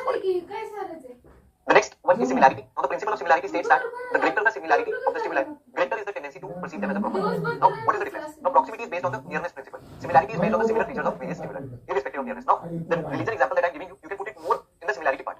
Alright. Now for example, all the workers may be perceived to have some opinion about the management. When it comes to the workers of an organization, they have a common feeling about the management. Okay, and they are grouped together on the basis of similarity. Similar is the example of religion.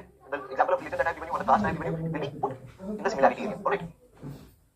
The next factor is simplification. Alright. So what does this mean? Now if people are overloaded with information, they will try to simplify it. They try to simplify it so that it becomes more meaningful and understandable for them. Okay. Now in this process of simplification, the perceiver will do what? He will subtract the less salient information, the information that is less important, and will concentrate on the information that is more important. And through this process of simplification, he makes that information more understandable and is thus then able to reduce the complexity. Now, while we are studying also, we try to simplify the things now. We try to put the less important things out of our notes. So similar is the way an individual tries to do so while organizing the information or the selection that has been made during the perception process.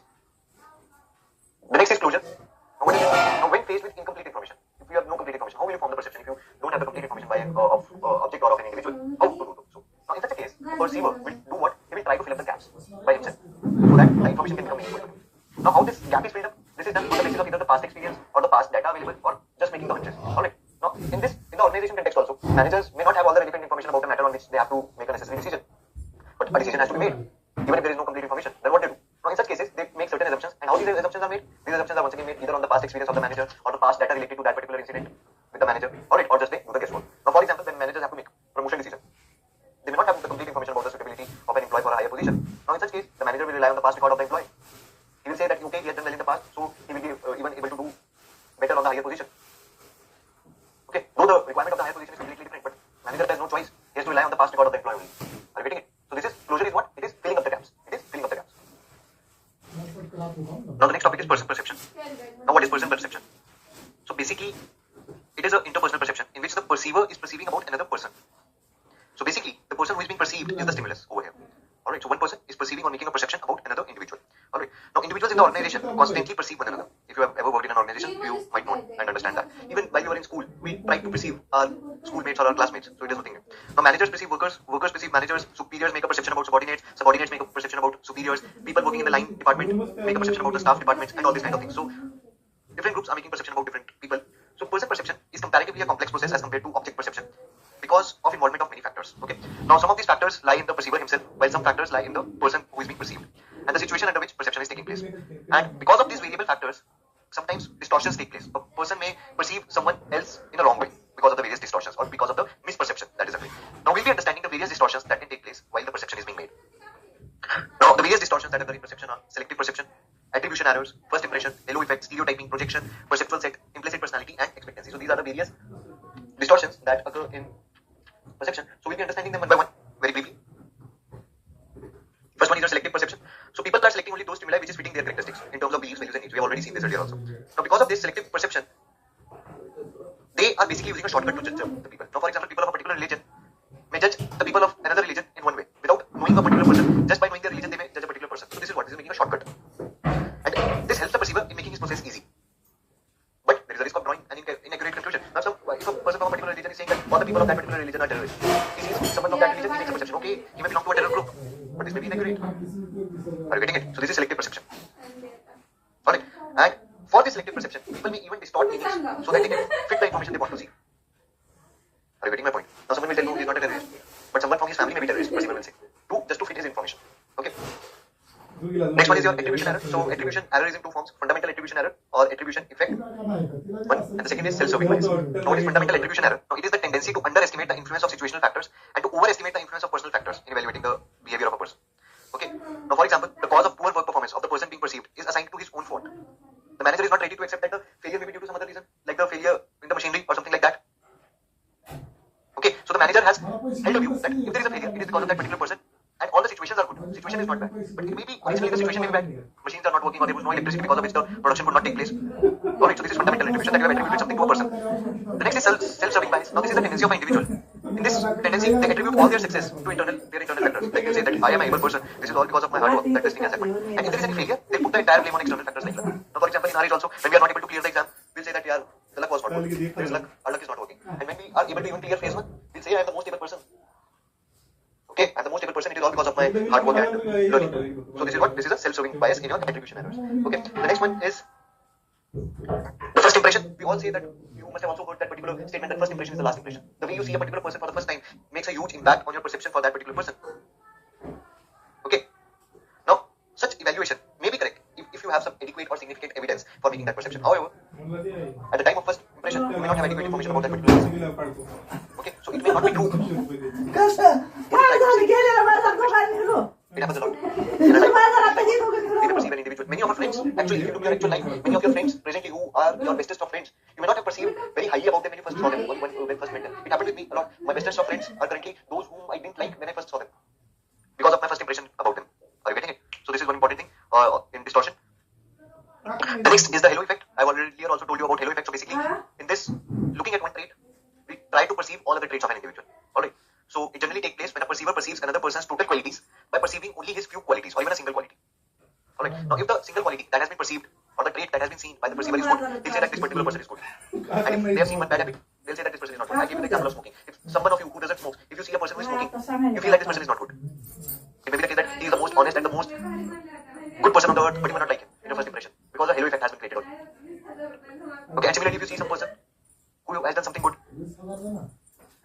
alright, for example, a person who may be giving milk to dogs, you think that this person is the most honest person on earth.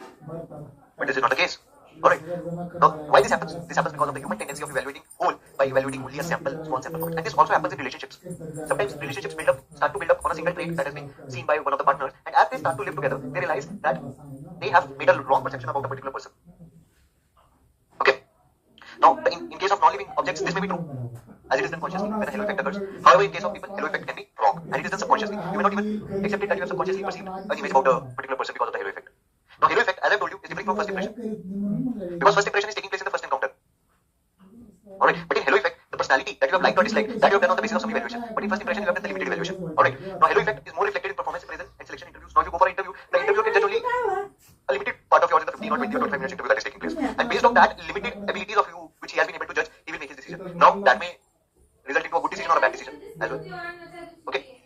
The next is stereotyping. The example of stereotyping we have earlier also seen. Here the perceiver judges or perceives a person on the basis of characteristics of the group to which he belongs. Now I give you the example that a particular manager may have a stereotype against women, that women are not good employees. So after looking at a woman employee, he may write that no, he or she is not capable of working in the organization and such kind of things. Okay. So, but this is not the case, because all the people of a group may not possess the same characteristics, but they face the distortion of stereotype. Now there are three reasons because of which people adopt stereotyping in perception. Now what are these three reasons? One is safety, the other is understanding and clarification, and the third one is self-satisfaction. Now the safety reason of stereotyping basically suggests that people adopt it as a form of self-preservation. Okay, this happens when people have experienced any threat from a group of people in the past. Now the example of women, a manager thinking that the women employer are not good. It may be the case in the past, the experience of the manager with the women employees was not very good. That is why he has now made this perception. The second thing, understanding and clarification. Now this reason of stereotyping is suggesting that people have a tendency to bracket everything, including human groups, into groups based on some generalized characteristics for the sake of easy perception. Now the manager has bracketed women into a particular group that they are not good employees or they are not good workers. And the third thing is self-satisfaction. Now the self-satisfaction reason of stereotyping is suggesting that people derive satisfaction when they bracket certain type of person into a group, okay, whose status is lower than the group to which the perceivers belong. Now someone may just believe that women are not as good employees as men. They may feel that women are a lower grade human beings as compared to men, and that is why they do not deserve to be in the organization. They deserve to be at home. So there is self-satisfaction in that I am the one who is in power. You're getting that? Okay. Now, stereotyping also influences perception in organizational context. So, in an organizational setting, there may be different classes like managers, supervisors, workers, union leaders, and so on. Now, individuals belonging to a particular class class are likely to be perceived on the basis of characteristics of the class to which they belong. Okay, but once again, the perception may not be true. The next is projection. Now, it is the tendency of the perceiver to project his attributes in others. Okay, so for example, a dishonest person sees others as dishonest only. A dishonest person is never, confident about the honesty of another person because he himself is dishonest. So he thinks that if he is doing dishonesty, others may also be doing dishonesty. So basically, projection is particularly true regarding undesirable traits which are there in the perceiver himself. Okay, then there is perceptual set. It is also known as mental set. Means previously held beliefs. So according to previously held beliefs, perception is made, but this may not be true. Alright. The next one is implicit personality. So implicit personality is the pattern of associating one trait of an individual with his other traits. For example, if a person is honest, we think that okay, he is also hardworking. Okay, so it is like a halo effect only. Then there is expectancy. It is also known as self-fulfilling prophecy. Now it is tendency to perceive people on the basis of what the perceiver expects them to be in first place. For example, a person of high status who is rich is perceived on the basis of expectation that he has certain desirable traits. That if he is rich,